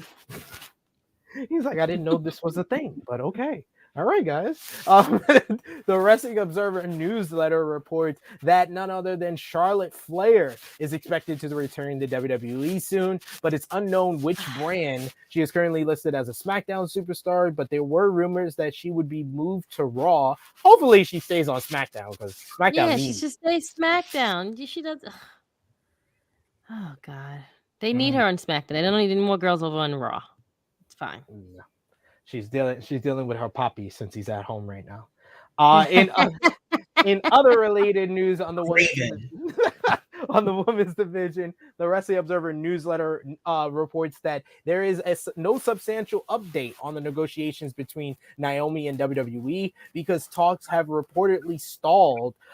There are certain deal points in the talks related to a new contract that aren't finalized. Her old deal was set to expire soon prior to her walking out on the company, but the two sides are still talking. Naomi would still be bound to the old deal to prevent her from going out anywhere else until it expires. WWE could also freeze it for the time she missed, and it was almost over when she walked out with Sasha Banks this past summer. So do you guys think that we are going to see Naomi sooner rather than later? Where would you bring back Naomi, Mr. Perry? I would bring her back with the bloodline at this point. I agree with that. They need a female. And what better female? Yeah, like I think that bringing her back with Sasha is like a temporary thing if they wanted to do a program with Damage Control for the titles. But if you want her to be like good as far as like how she's going to be used with that as far as like TV time moving forward, I think her in the bloodline is the best solution. Yes, absolutely. She needs some type of like stability, something strong for her to stand out in. Because other than that, she'll get lost in the sauce like she was before. So having her in this stable, since we have in stables as a big thing now, she could be that dominance that they should have done a long time ago, but they didn't. So she needs that more than anything.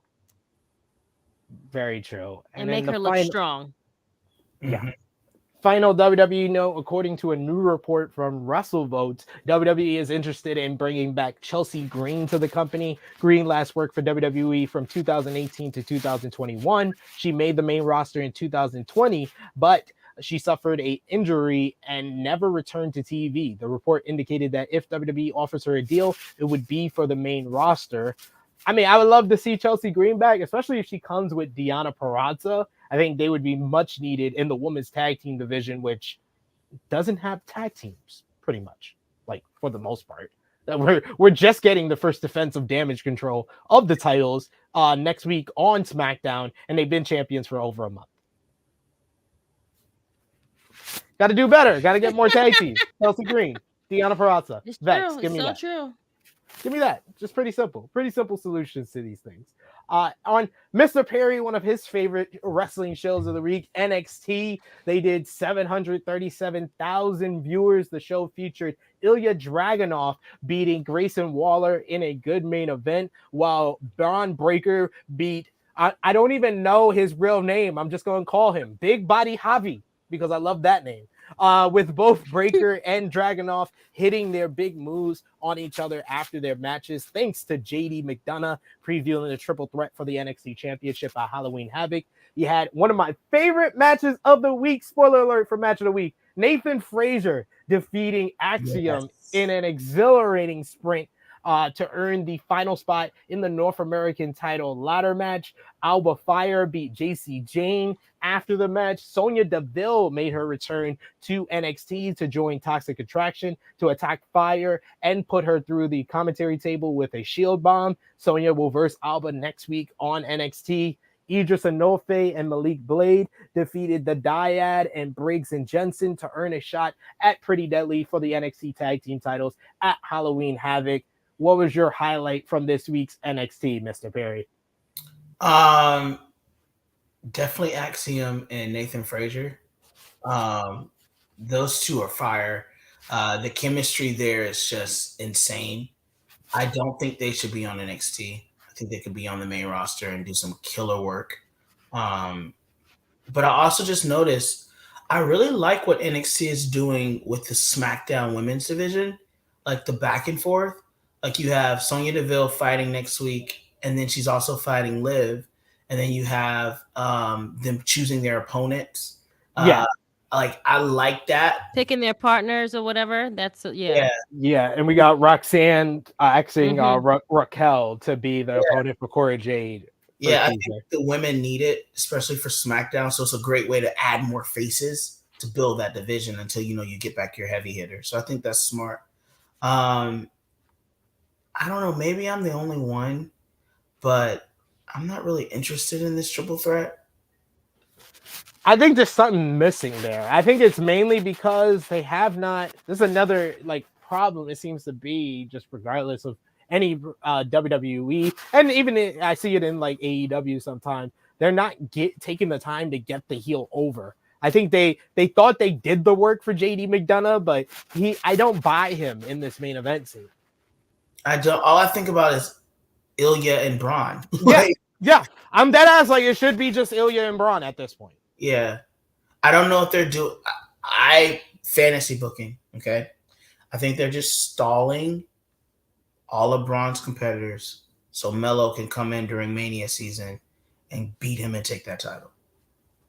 I think if Melo's going to stay on the main roster, which I wouldn't be surprised. I mean, if he's going to stay away from getting called up to the main roster, which I think he is going to get called up, especially because he just had his tryout and you guys saw it there live. I don't think there's anything Melo could do that would tell people, oh, maybe you should wait a little longer. No, he's ready for the main roster. So they just have to find the right spot for him. So if they do want him to stay on NXT a little bit longer until they find that right spot, I wouldn't mind him and Braun, maybe even like the first big show of the new year. What did they do? New Year's Evil? What is that? Yeah. Because and that also works because Carmelo won the Cruiserweight Championship. He unified the North American and Cruiserweight title at this year. Yep. Yeah, I think Melo is ready for the main. Everyone knows that. But it's just like there's just so much happening right now on the main show. I don't want him to get called up and get lost in the sauce. Lost in the sauce. That he will definitely get lost in the sauce. It's unfortunate. You don't want, and he's someone that's he can be a big face. Mm-hmm. You shouldn't let him get lost in the sauce. He is young and he is good. Don't do it. You got to do it right. Do it the right way. Don't just force it. Yeah. And so I would say keep him NXT. Let him become the face of NXT. You can bring up Braun. Braun already has the family connections, all that stuff. He can fit right in. Let Melo run NXT the way he should be running NXT.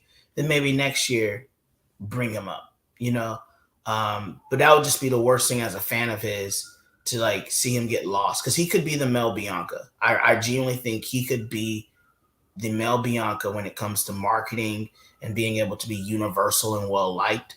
But right now it's not a good time. WWE right now is so stacked with their talent. It's just hard. It is very tough. And I fear because of all the people that they bring in back that a year or two from now, Triple H is going to find himself in a similar kind of pickle that Tony Khan finds himself with the AEW roster of people being frustrated of not getting their time. The immediate person that I think of that will be based on where they are right now, just 3 months into this regime, Mustafa Ali, because he was already asking for his release and he had that one opportunity against Bobby Lashley, but we haven't seen him since. It does not look like he's one of those guys that they are making a priority for. He's definitely not a priority. He's not on the top of his paperwork was at the top, and then everybody else's paperwork got on top of it, and now it's just lost. Like he's forgotten, unfortunately, and that's so sad. It is. He's so talented. Yeah, mm-hmm. I think it would have been probably better, but you had to get this type of momentum. So I don't know if this is like the best solution, but maybe he should have like waited a month to kind of refresh some guys like Mustafa Ali, like he was doing with Tommaso Ciampa until he started signing more people. We haven't really seen Ciampa since then. Like there's various guys that got a little bit of a push early on, but the more he started signing people, the less we started seeing of them. I wish he would have waited maybe a month to kind of reinvigorate some of the other guys lower on the card and then brought some guys back. And then you got a whole bunch of guys because now you got these guys that are refreshed after a month. You could feud with them with the guys coming in. Like I wish he could have done it another way, at least. I think we need another belt. I really do. I think we need back the Cruiserweight Championship because you have so many guys in that stature who are phenomenal. And phenomenal in that, yeah. Mm-hmm. It would force them to give them TV time, and force them to book them. Because right now, like you're saying, I forgot all about Ciampa. Literally. Like, what the hell? What happened? it wasn't until the Miz had that segment on last week's Raw where he was like, "Yeah, I haven't seen Ciampa in weeks." I was like, "Yeah, me too." I was like answering him. I felt like I was on the phone with him because he was with him. He was with Yeah, him I was for like- like, I was like, and I had liked them together, to be honest. Yeah, I thought they were it cool was getting together. over. It was getting Yes. over. Mhm. But they just after he got his shot at Bobby Lashley, that's why I felt it was too soon for him to get that shot at Bobby Lashley because you knew Bobby Lashley wasn't gonna lose that soon after winning the championship. Maybe if they would have Right. built him up for a little bit longer, he could have been the guy to dethrone Bobby Lashley. But you know, live and learn. But let's talk about AEW because we talked a bunch about WWE with Extreme Rules and everything else from this week. So let's get into everything that went down with AEW. They had their big debut outside of America, their first international episode of Dynamite, as it was AEW Dynamite, and it featured Orange Cassidy defeating Pac in an excellent main event to win the AEW All-Atlantic Championship. Chris Jericho beat Bryan Danielson to retain the Ring of Honor World Championship thanks to Daniel Garcia betraying Bryan, choosing sports entertainment over professional wrestling. You had Tony Storm and Hikaru Shida beat Dr. Britt Baker, DMD, and Jamie Hayter to set up Storm and Shida for the AEW Interim Women's World Championship.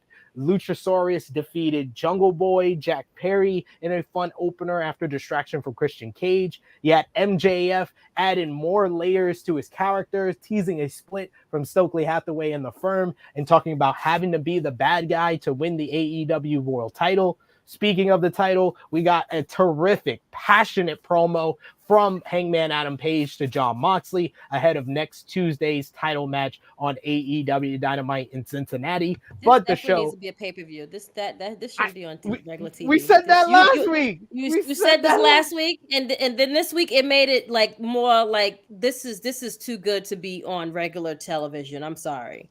I mean, I know they have to do this, but it should have been on the next pay-per-view. I'm sorry. I ain't complaining though, because it's on my birthday. So I'm not it's your birthday. And plus, you could tell with changing nights, they wanted to give us a big show because they know it's hard. It's hard for people in general to. Well, I have a question for you. Wait a minute.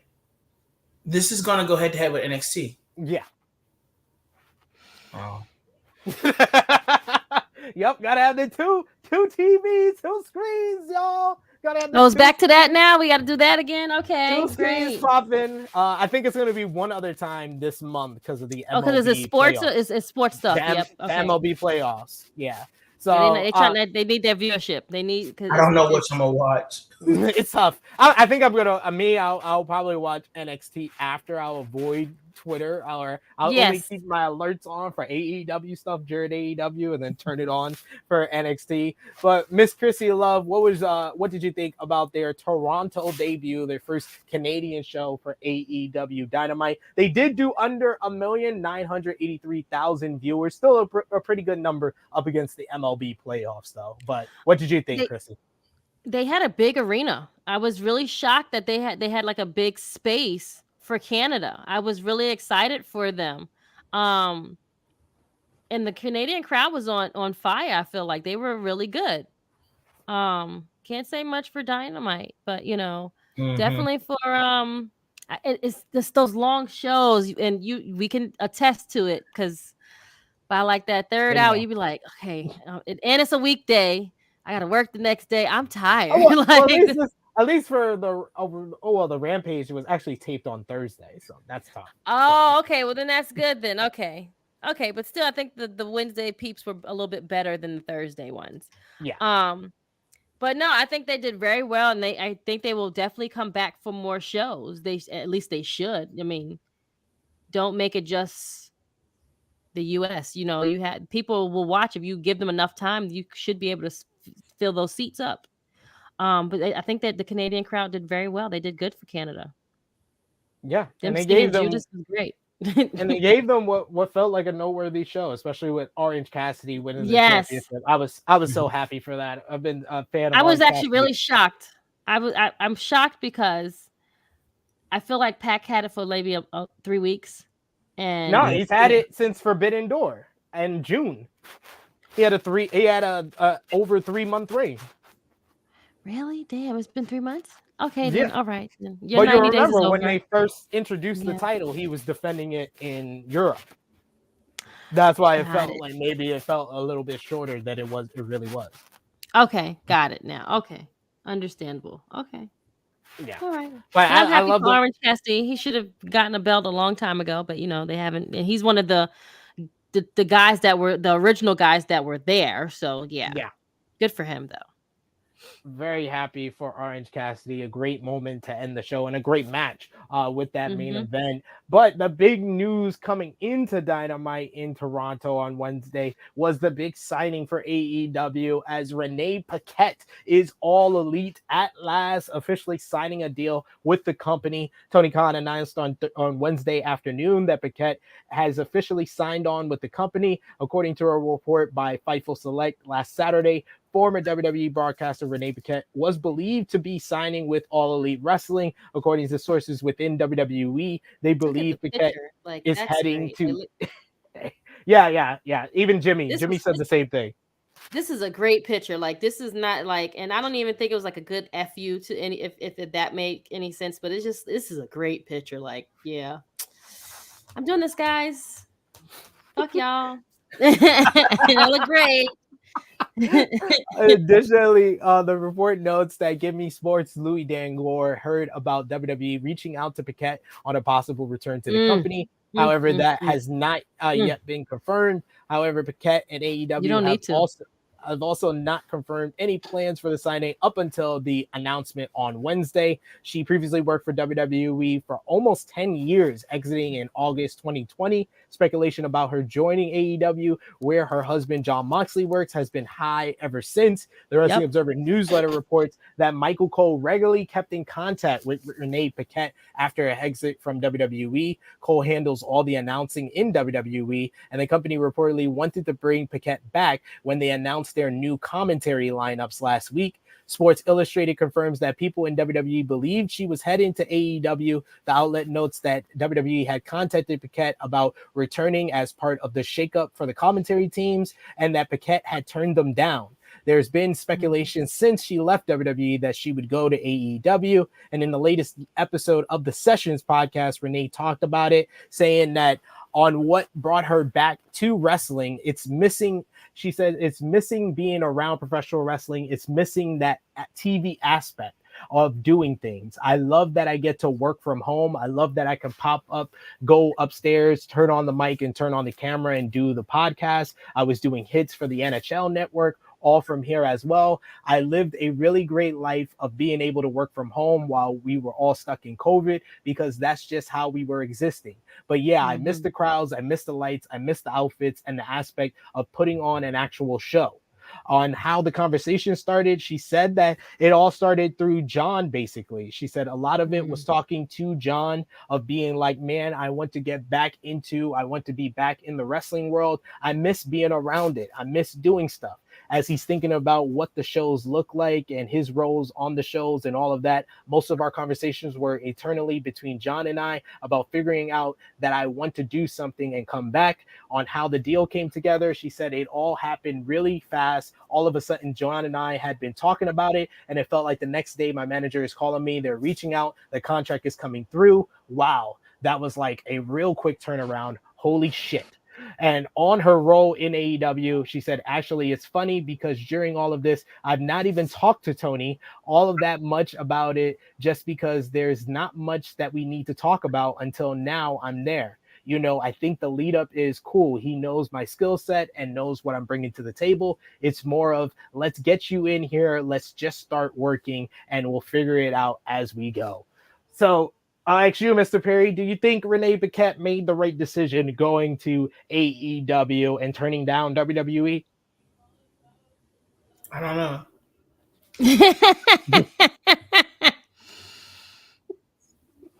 He says, Kevin, I don't know. What about you, Miss Krssi Luv? I mean, it's hard. Put it like this: their schedules are so hard for families, kids, and to be away from a person maybe one day, cool. their schedules are so rigorous. It puts a strain on your relationships. And she did the time with WWE and he had left. And, they made it work. But after a while, it's going to be like, I want to be around the people that I love. And is it a good thing? Yeah, it's good for her because she's with her family. They're not apart and they have a young child. So you need all the help you can get. And I'm sure he doesn't want to be away from them. So what better way? I'll get you a job working where I work. And I seem pretty happy. Maybe you'll be happy. We'll see. I mean, try it out. I'm sure if she called Triple H tomorrow and she's like, hey, I want to come back, they're not going to say no. Yeah.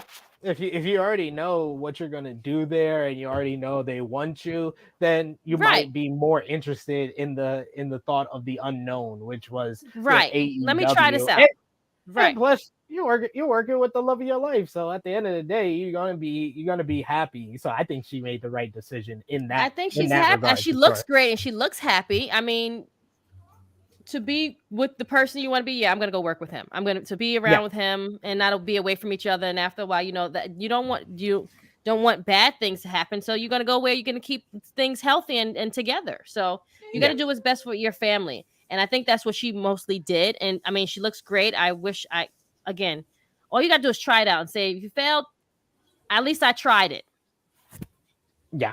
We got Bebe who's kind of echoing that, saying she seems happy to work with her husband. She made it clear on our podcast there's nothing really to talk about. She's happy, and that's all that matters. That's what I said. I think that she did make the right decision because that's all that matters at the end of the day. You're happy, you're with your family, and at the end of the day, a lot of the different stuff that she does, it would have been a question of to WWE, even when you start negotiations, is can I do X, Y, and Z? Whereas with AEW, it's like, I'm just coming to do the wrestling. You're not going to tell me I can't do this stuff. You're not even going to mention it. So it's not even a conversation. So it makes the negotiation a little bit easier as well.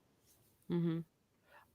Speaking of her husband, Jon Moxley, he was said to be working without a signed contract in AEW before he signed his recent extension. A new report reveals how long he went without being signed.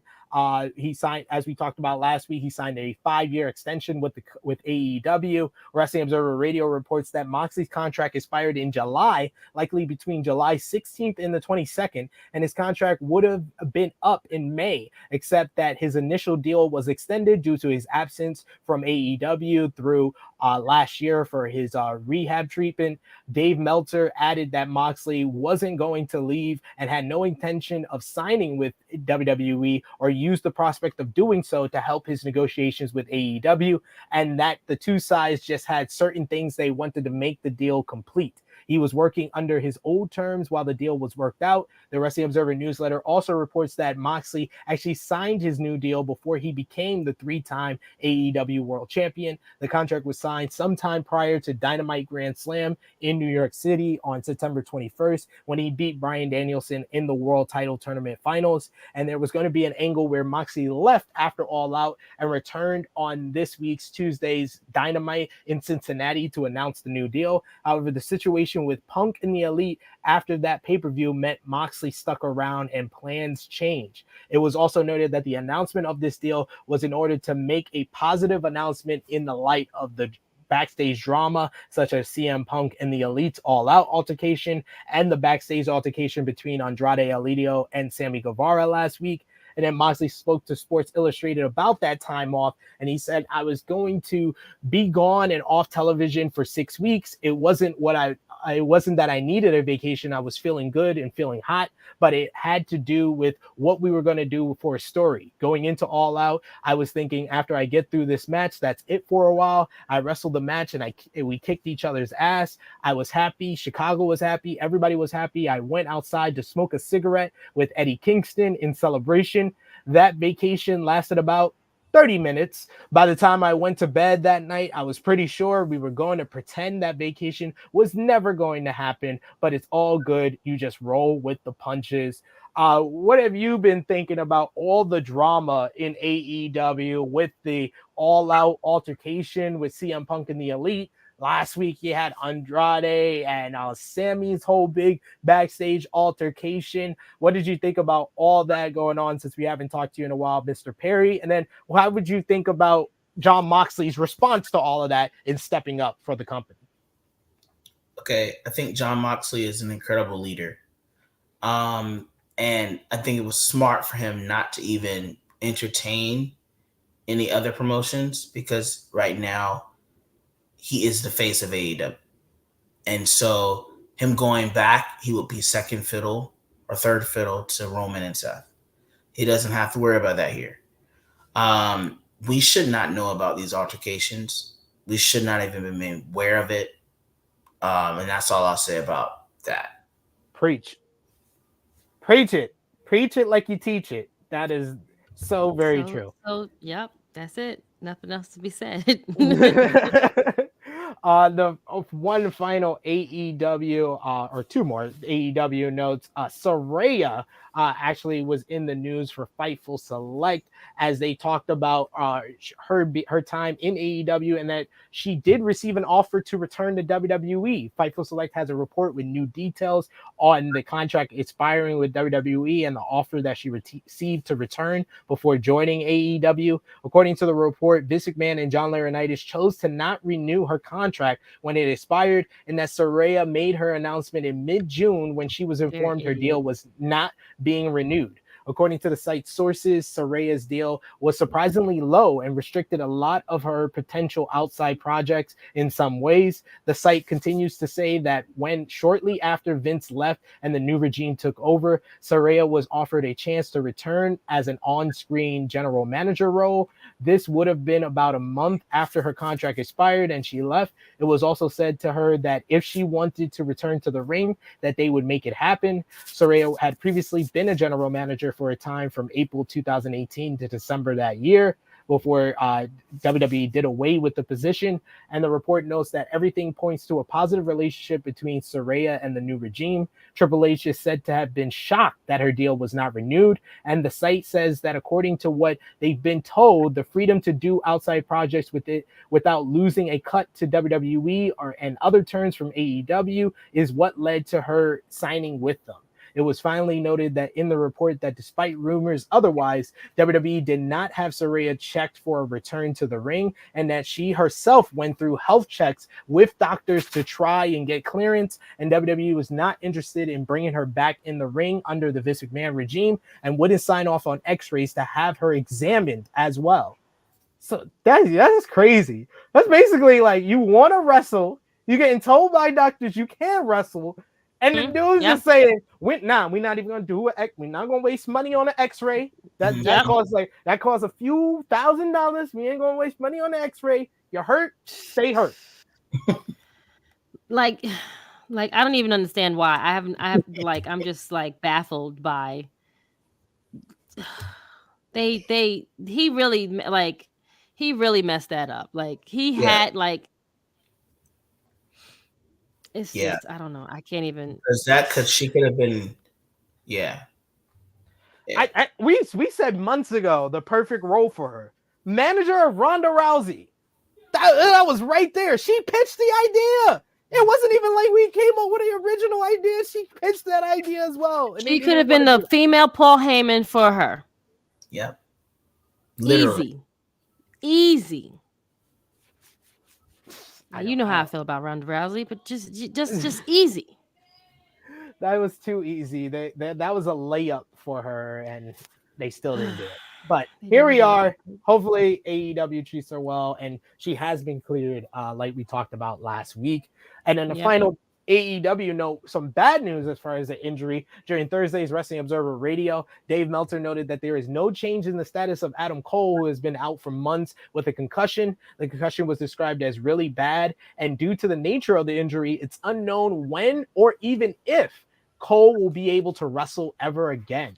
It was noted that Cole is still doing streams on Twitch, so is in good enough shape to do that, but traveling and wrestling are not options right now. That's so sad. If we that is heartbreaking to hear. I'm like, oh, come on. Like, he just, sucks. sucks. Very much so. I want to see Adam Cole back in the ring. I think that we would be robbed as wrestling fans if we never got to see him in the ring again. And especially now, like we're going to talk about with Rampage, we got replacements for the Undisputed Elite. So let's talk about that. AEW Rampage last night, they main evented with FTR and Shawn Spears defeating the Embassy in a pretty good trios main event. And in post-match, Adam Cole's former teammates. Post-match, we saw Maria Kanellis, Mike Bennett, and Matt Taven of the Kingdom made their AEW debuts and put FTR on notice before joining the Embassy to attack the Pinnacle until Warjoe made the save for FTR and Shawn Spears. Yeah, Dalton Castle, he challenged Chris Jericho for the ROH World title on next Tuesday's Dynamite. He is Dalton Castle. He's the party peacock, and the person behind him is one of his boys. He has boys that I see them. They're like cheerleaders. They're like cheerleaders. Men. They help him at times. They also are his chair at times. They become a human chair for him if he needs to sit down. Yes. Wow. This is interesting. I can't wait to see more of this. The ROH 6-man tag team champions right there. We had Ethan Page beat Isaiah Cassidy to allow the firm to win the contract of Matt Hardy. Yeah, Nyla Rose beat Anna Jay. AS post-match, Jay Cargill and the baddies attacked Nyla's security to allow Rhodes to get away from them. This is bad now. Okay. Let me just say this. And I want you to understand, if we are building up Jade as this person that is supposed to be unstoppable, this right here don't make no sense to me. Now, she's what, 38-0? Is that the correct number I want to say? Yeah. Or is it 37? I believe 39-0 actually after Willow. 39-0. Okay. So are we to believe that a person that she has beaten already is supposed to take this? She never beat her one-on-one. They didn't have a one-on-one match? She beat her in a 3-way and she pinned Thunder Rosa. Yeah, it was a 3-way. Yeah. And she pinned Thunder Rosa. I'm all for it because they are presenting Nyla Rose as a babyface because she is the most hilarious professional wrestler on the world today. That backstage segment with her and Vicky, when Vicky was trying to tell Anna, oh no, you can't have the match. And she was like, Vicky, excuse me, let's remix this. And she was like, on Friday, Anna JAS, I'm gonna kick your ass. Yeah, that was a great promo. Yes. I'm not that was great. But my thing is, you're making someone that you made big look weak. She looks dumb. And dumb. Like yesterday. Like she took out the security and then the woman ran right by her. Like with the belt. Right. Yeah, that was like comedy, but we can write much better storylines. My kids can write better storylines. Like, and it's no shade, it's no diss, but it's just like, give us a storyline. I'm happy that Nyla is the one that's, you know, who was been like pushed all the way to the back, is now can be in the front. You can let Sunny Kiss even be in the front too. Like, you can make these people that were there from the get-go come to the forefront now. You know, I have no problem with that. What I have a problem with is making people that you had be big look dumb and it just look weak. That's my problem. That's all I'm saying. It just is. And I'm happy that, and she's making the ring announcer say that she's like the self-proclaimed champion. That's good, right? But how do we make this person? How did we steal her belt? 2, it's just like it's. I'm just missing, the puzzle is not all fitting together. You're missing pieces, like you lost the pieces, if that makes sense. We're putting the puzzle together. I told you to put all the puzzle pieces back in the box. You didn't put them in the box. Now they're missing. Now we can't put the puzzle together. Yeah, it's just it doesn't move me. You know, like there's nothing compelling about it. I love them as individuals, but yes, story together is not, it doesn't click yet. No. I think they need to firmly establish that Nyla is the babyface here. I think that's the main thing that is And that's the crazy difficult part. for I'm like, people to how get is she the into it. babyface? She's the Is bad because guy because she stole it. no, but they're both heels at this point. I think That is that's what's true. making it hard for people to get into it, especially because of how it's been booked. There was nothing to indicate that Jade is the babyface in this situation, even though Nyla is the one that's doing the heelish thing. They're both heels. I think that's going to make it difficult for anybody to get through. They need to establish who's the babyface here. But the final match from a Rampage last night was Jon Moxley and Claudio Castagnoli defeating the Butcher and the Blade in an extremely fun opener. You also had another fun segment with Stu Grayson making his return to AEW in a segment with the Dark Order. It was an interview segment with Renee Paquette, which featured Jose the Assistant challenging 10 to face Roosh on next week's Rampage. After Jose left, the Dark Order put their hands in and Grayson's hand joined in, with Grayson noting that he wasn't going to miss AEW being in Canada. So very great to see Stu Grayson back. And then in the latest, as the Elite verse turns, we got the Wrestling Observer newsletter reports that those who were suspended following the brawl at AEW All Out, that includes CM Punk, Ace Steel, and the Young Bucks, and Kenny Omega, have all heard back from AEW about their statuses. However, all five are still getting paid even while they are gone. Considering the contracts for the four of them, that's over $1 million. That's a lot of money being spent on guys who are sitting at home. At least one person who was involved and has not been interviewed for the investigation yet, but there may be more. Most of them are frustrated because they want to get back to work. Punk, of course, can't work because he recently had surgery to repair a torn triceps. None of those involved are allowed to talk about it and don't know if they ever will be, but several want to. At this time, none of the five have been fired, but no one has been told when they are coming back. They need them, though. No. I think they need the Elite. They definitely need the Elite. As far as CM Punk, you don't need that type of negativity right now. To be honest, they don't need the Elite either right now. This is a perfect time to build up your really good talent on your roster to give them a spotlight. Because when the Elite returns, they're just going to automatically be inserted into whatever main storyline that's there. But I think Ricky Starks should be strapped to the moon. You got MJF, who I'm sure they're trying to figure out what to do there. Daniel Garcia, he's been getting that push. Yeah, it's like there's so many areas right now that I think they have a lot of great new talent. Oh, where's Hook? Well, they set up a match for him last night on Rampage. Okay, what is he supposed to be doing? He's defending the FTW championship against Ari Daivari. They're just going to use the Trust Busters to put over Hook, basically. keep him busy. He's probably going to have a long reign with this FTW championship, beating the lower card people. Because what else are we going to do with that title? Because you got 14 other titles. I think there was 17 different titles on Dynamite this week. Yeah, there's only one women's segment. See how that works. That women's segment had 3 different belts involved in it. Just like because Karashida won 2 belts in Japan. I'll be fair. I'll tell the truth. It was because of that. Screaming. I do agree though. They need to get they still. I've been complaining about this. People say when I have any criticism about Triple H, it's only been 3 months. Give them some time. I'll tell you, I was complaining about Tony Khan booking the women after 3 months of Dynamite, so I'm gonna keep that same energy with Triple H.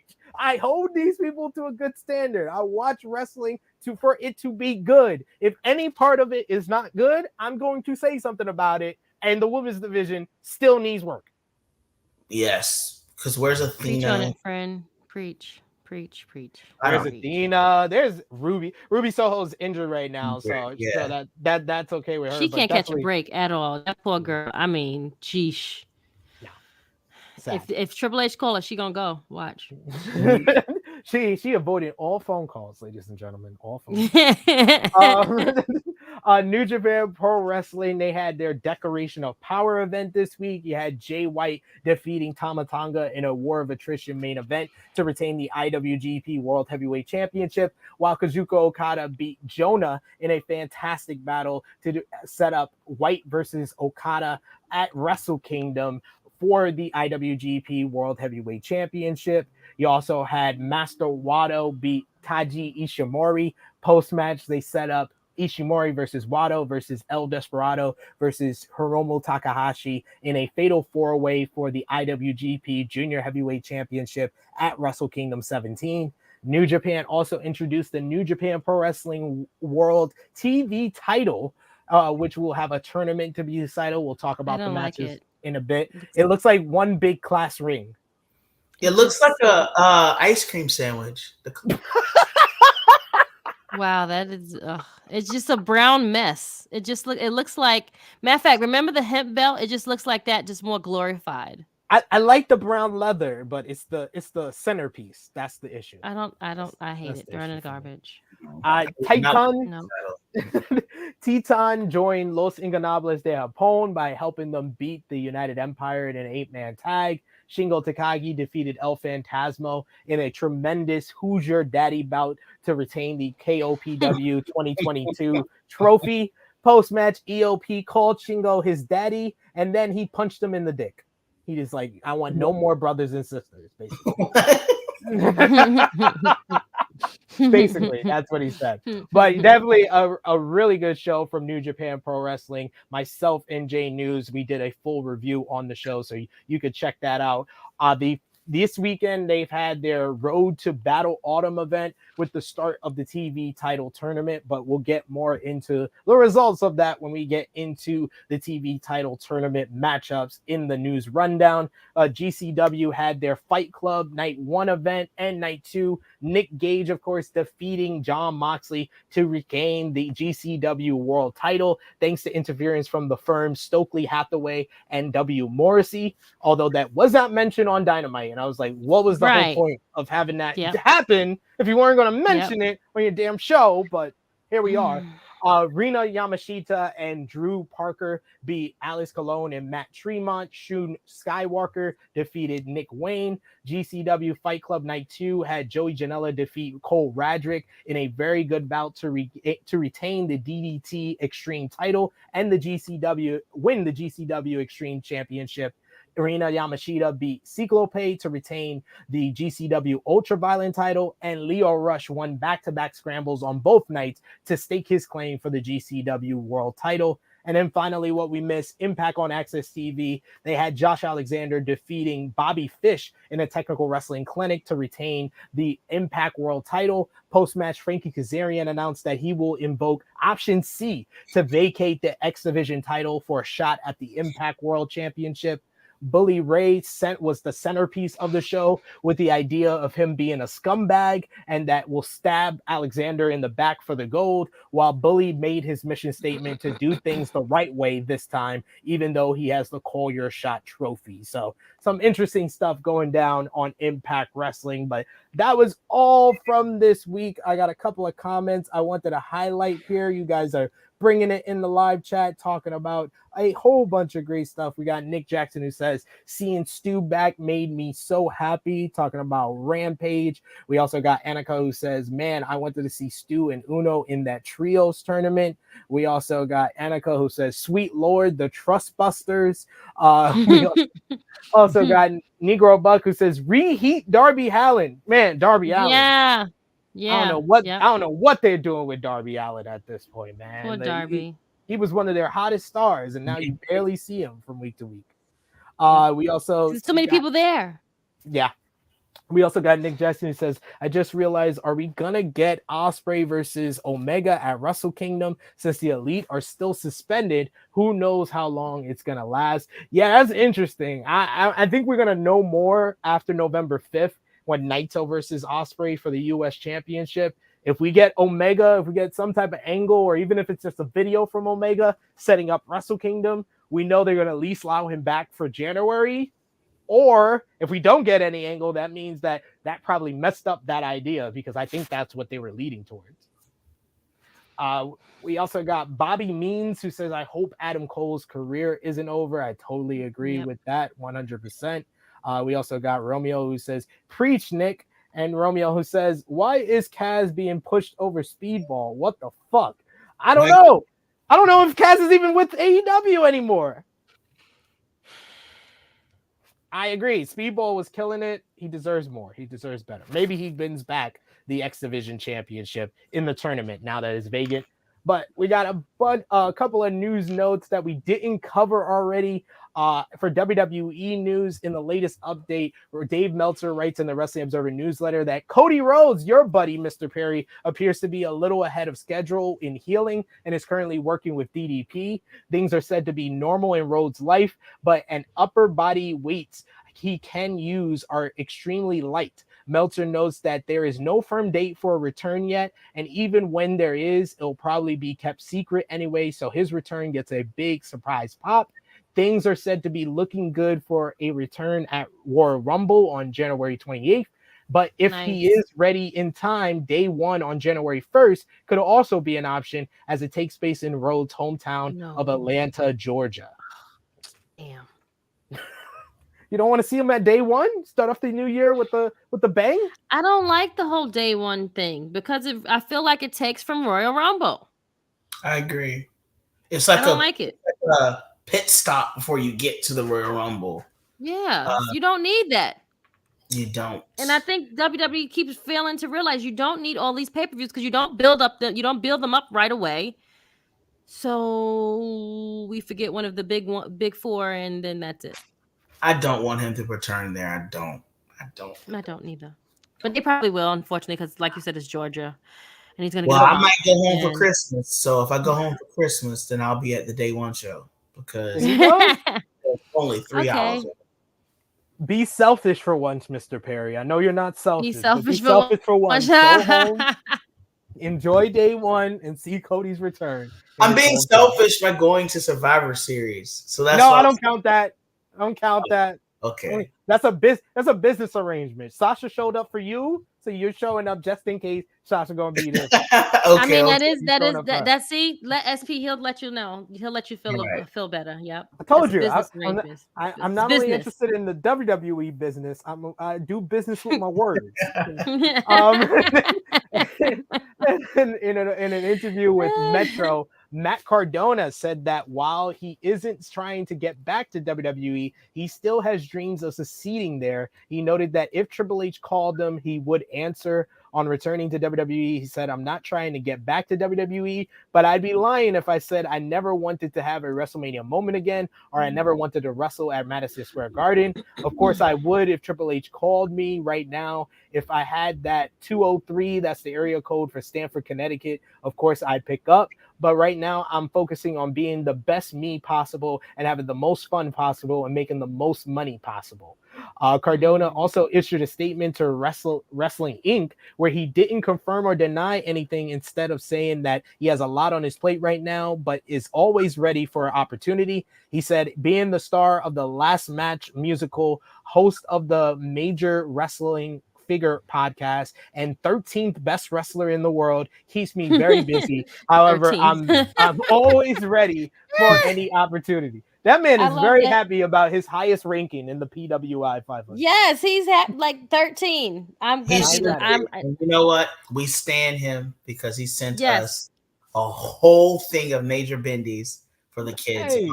But when the kids got it, they were like, Zack Ryder, and I was like, no, not anymore. No, you gotta make it sound good. Be like, no, we're actually on a real name basis with Mr. Ryder. We can call him Matt Cardona. So let's try that, kids. But it was cute that they knew him. Like they knew him. Right. Yeah. That's awesome. That's awesome. That's how you know he's doing really well, or he left a legacy in WWE at the very least that the kids will remember him. That's pretty Frantic cool. makes a great. He says, who's going to remember day one on New Year's Day? People are usually sleeping drunk. So yeah. It's the New Year's. People are celebrating. I mean, I You guess we'll know. sacrifice and make it work, but sheesh, we don't really want to. Gotta make it into work. Gotta wake up. Gotta get up. And probably the most Yeah. interesting Twitterverse conversation this week got AEW news. Last week, Tony Khan was interviewed by Ariel Helwani on the MMA Hour. On the latest episode of MMA Hour, Helwani addressed the interview and called it one of the most frustrating interviews of his career. He said, Wow. Now the Tony Khan interview. I did this interview Oh, this with Tony dude. Khan Okay. last Yeah. Tuesday night. It aired Wednesday night. It was for the YouTube channel. You can check it out.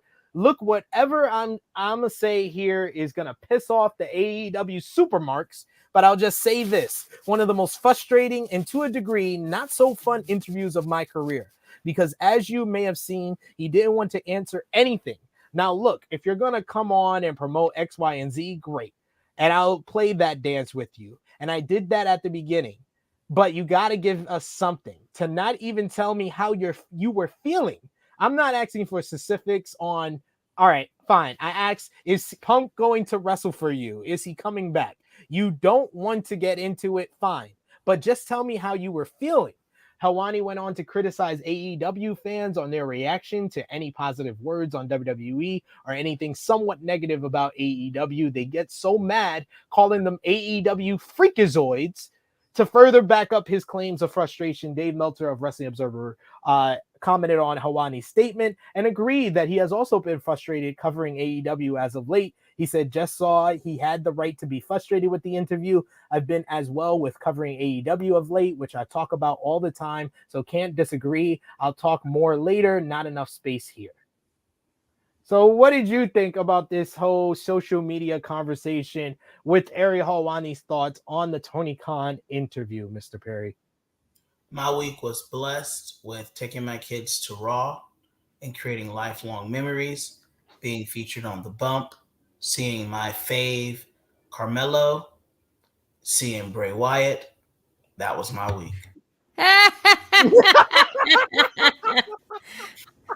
And just also, we got merch and we reached our GoFundMe goal. Praise God. Mm-hmm. Praise the Lord. Praise the Lord. He gives us. He gives us. Krssi, what do you think about Helwani's comments towards Tony Khan being frustrated with the interview? As an interviewer myself, I can understand that. It is very tough when you try to like ask questions or try to get around a different question if they're not going to answer and they still won't give you anything. So I kind of see this kind of as like pulling, like it's like you're sinking and you don't want to sink, but you're trying to like make this thing go as smooth as possible. But the tides are coming in and it's making it hard to make anything go good. Yeah. So it's tough. Well, what do you think, Krssi? It's unfortunate because you're trying to do a job. You agreed to do this interview and then you don't want to really give me anything. So it was like, why did you agree to it if you didn't want to like really speak on? I mean, and certain people do give like, I don't want to talk about this. I don't want to talk about that, which is fine. But you kind of got to give us you don't have to give us anything. You don't have to, but to make, just say no, you didn't want to do the interview. I feel like that's all. Like, just say no.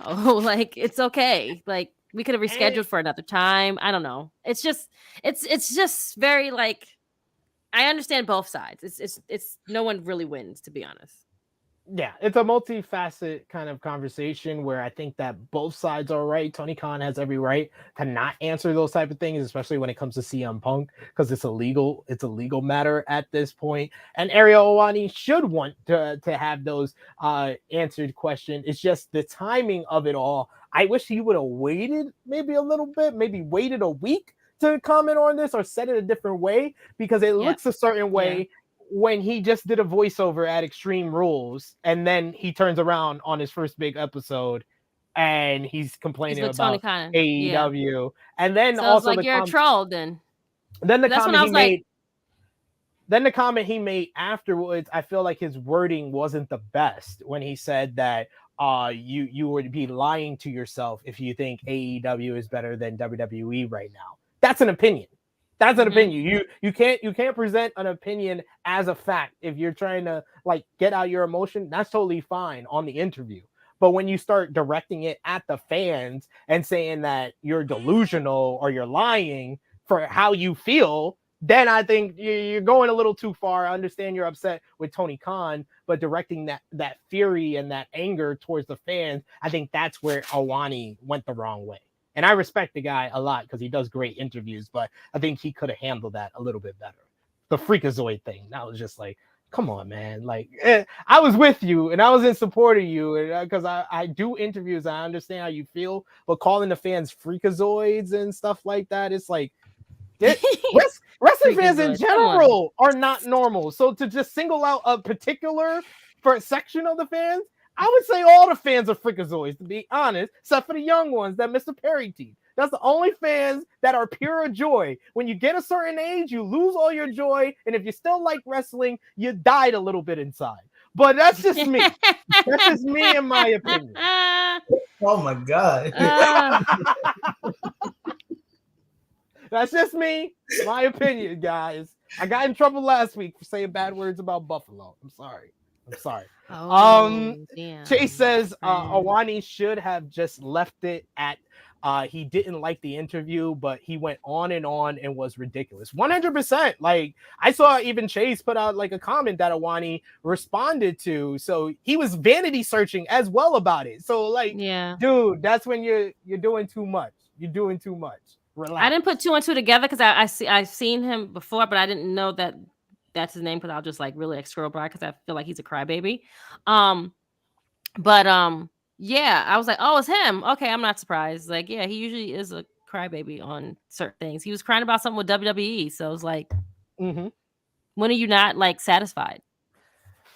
That's why I think someone said Dana White and UFC fighters don't like him. So, but he's a 20-time journalist. All the respect in the world to him. Just could have handled it better.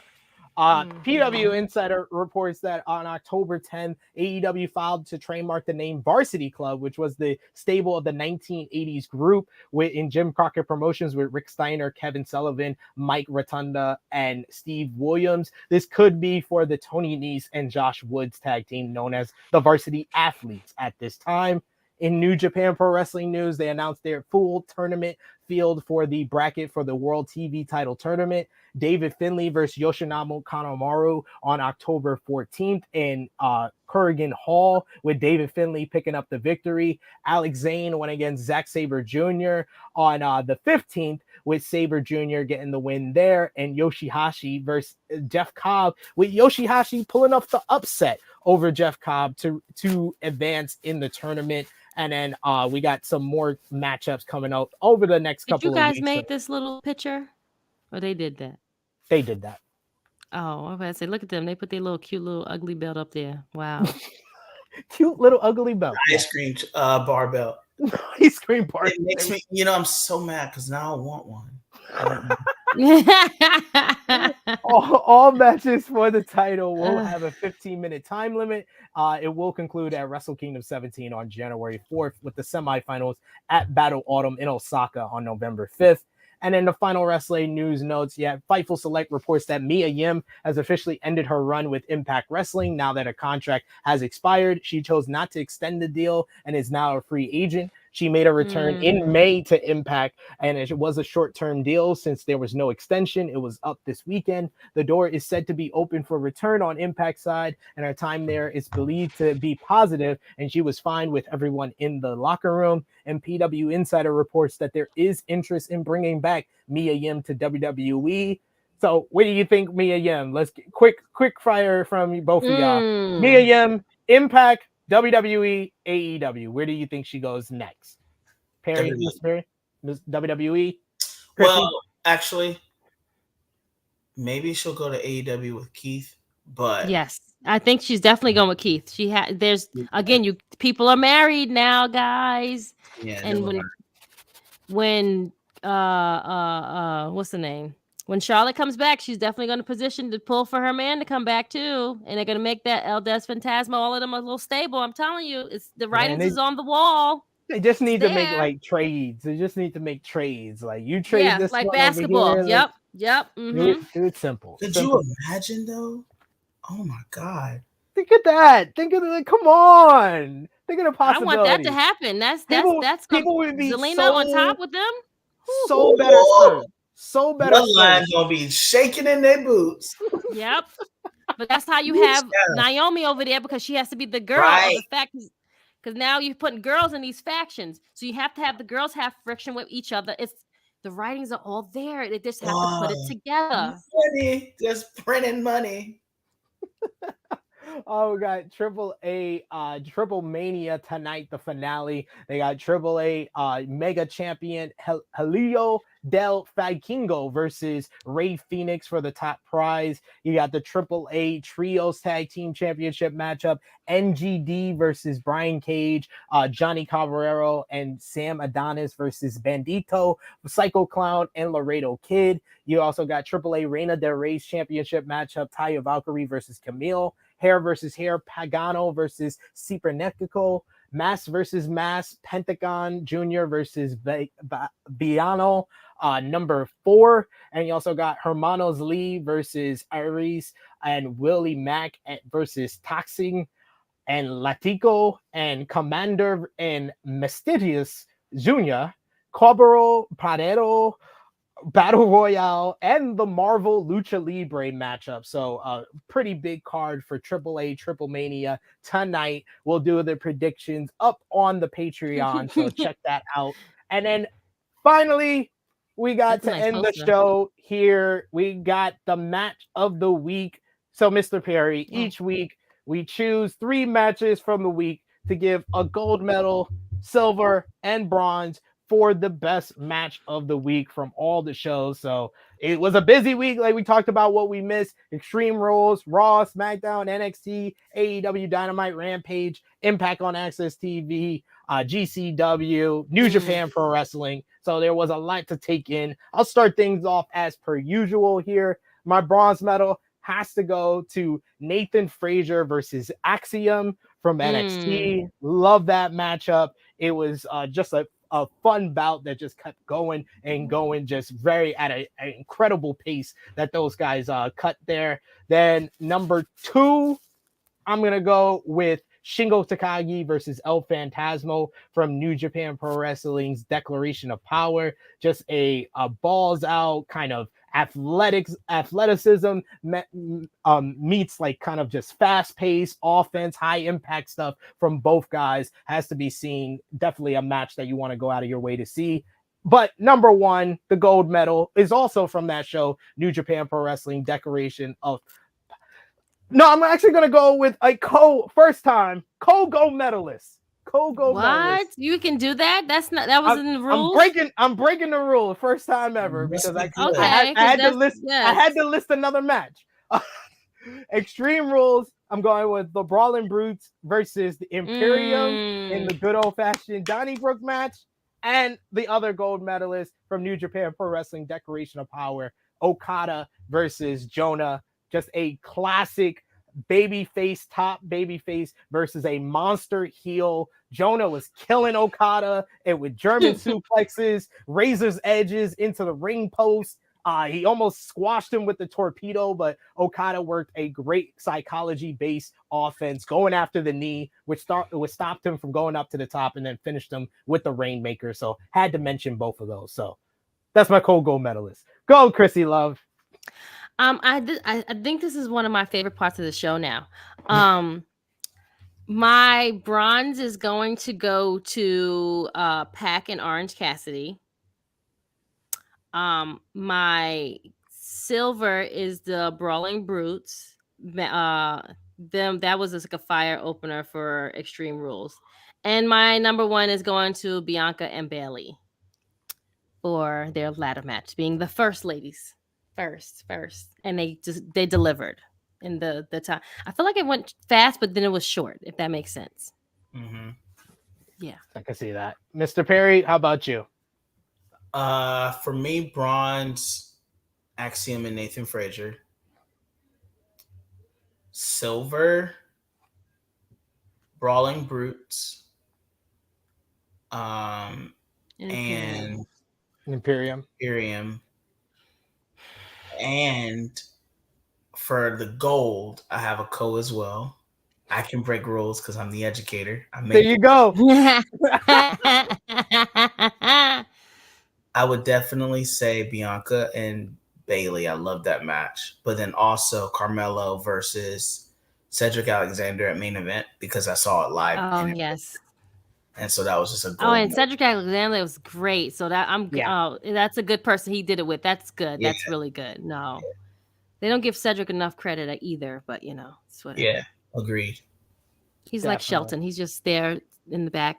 Just there you go. I got a couple of people giving their picks. You got Annika saying bronze OC versus Pac. Her gold was definitely Brawling Bruce versus Imperium. Nick Jackson says OC versus Pac for his gold. Silver, Ray versus Solo versus Sheamus versus Ricochet. And that was good. That was actually good. Yes. Yeah. Jungle Boy versus Luchasaurus. Yeah, I got to the gold and then I realized, damn, I want to say two or three different matches. I also want to say honorary mentions. Edge and Balor too for the Edge last and Balor. Yes, no, they have to get a gold.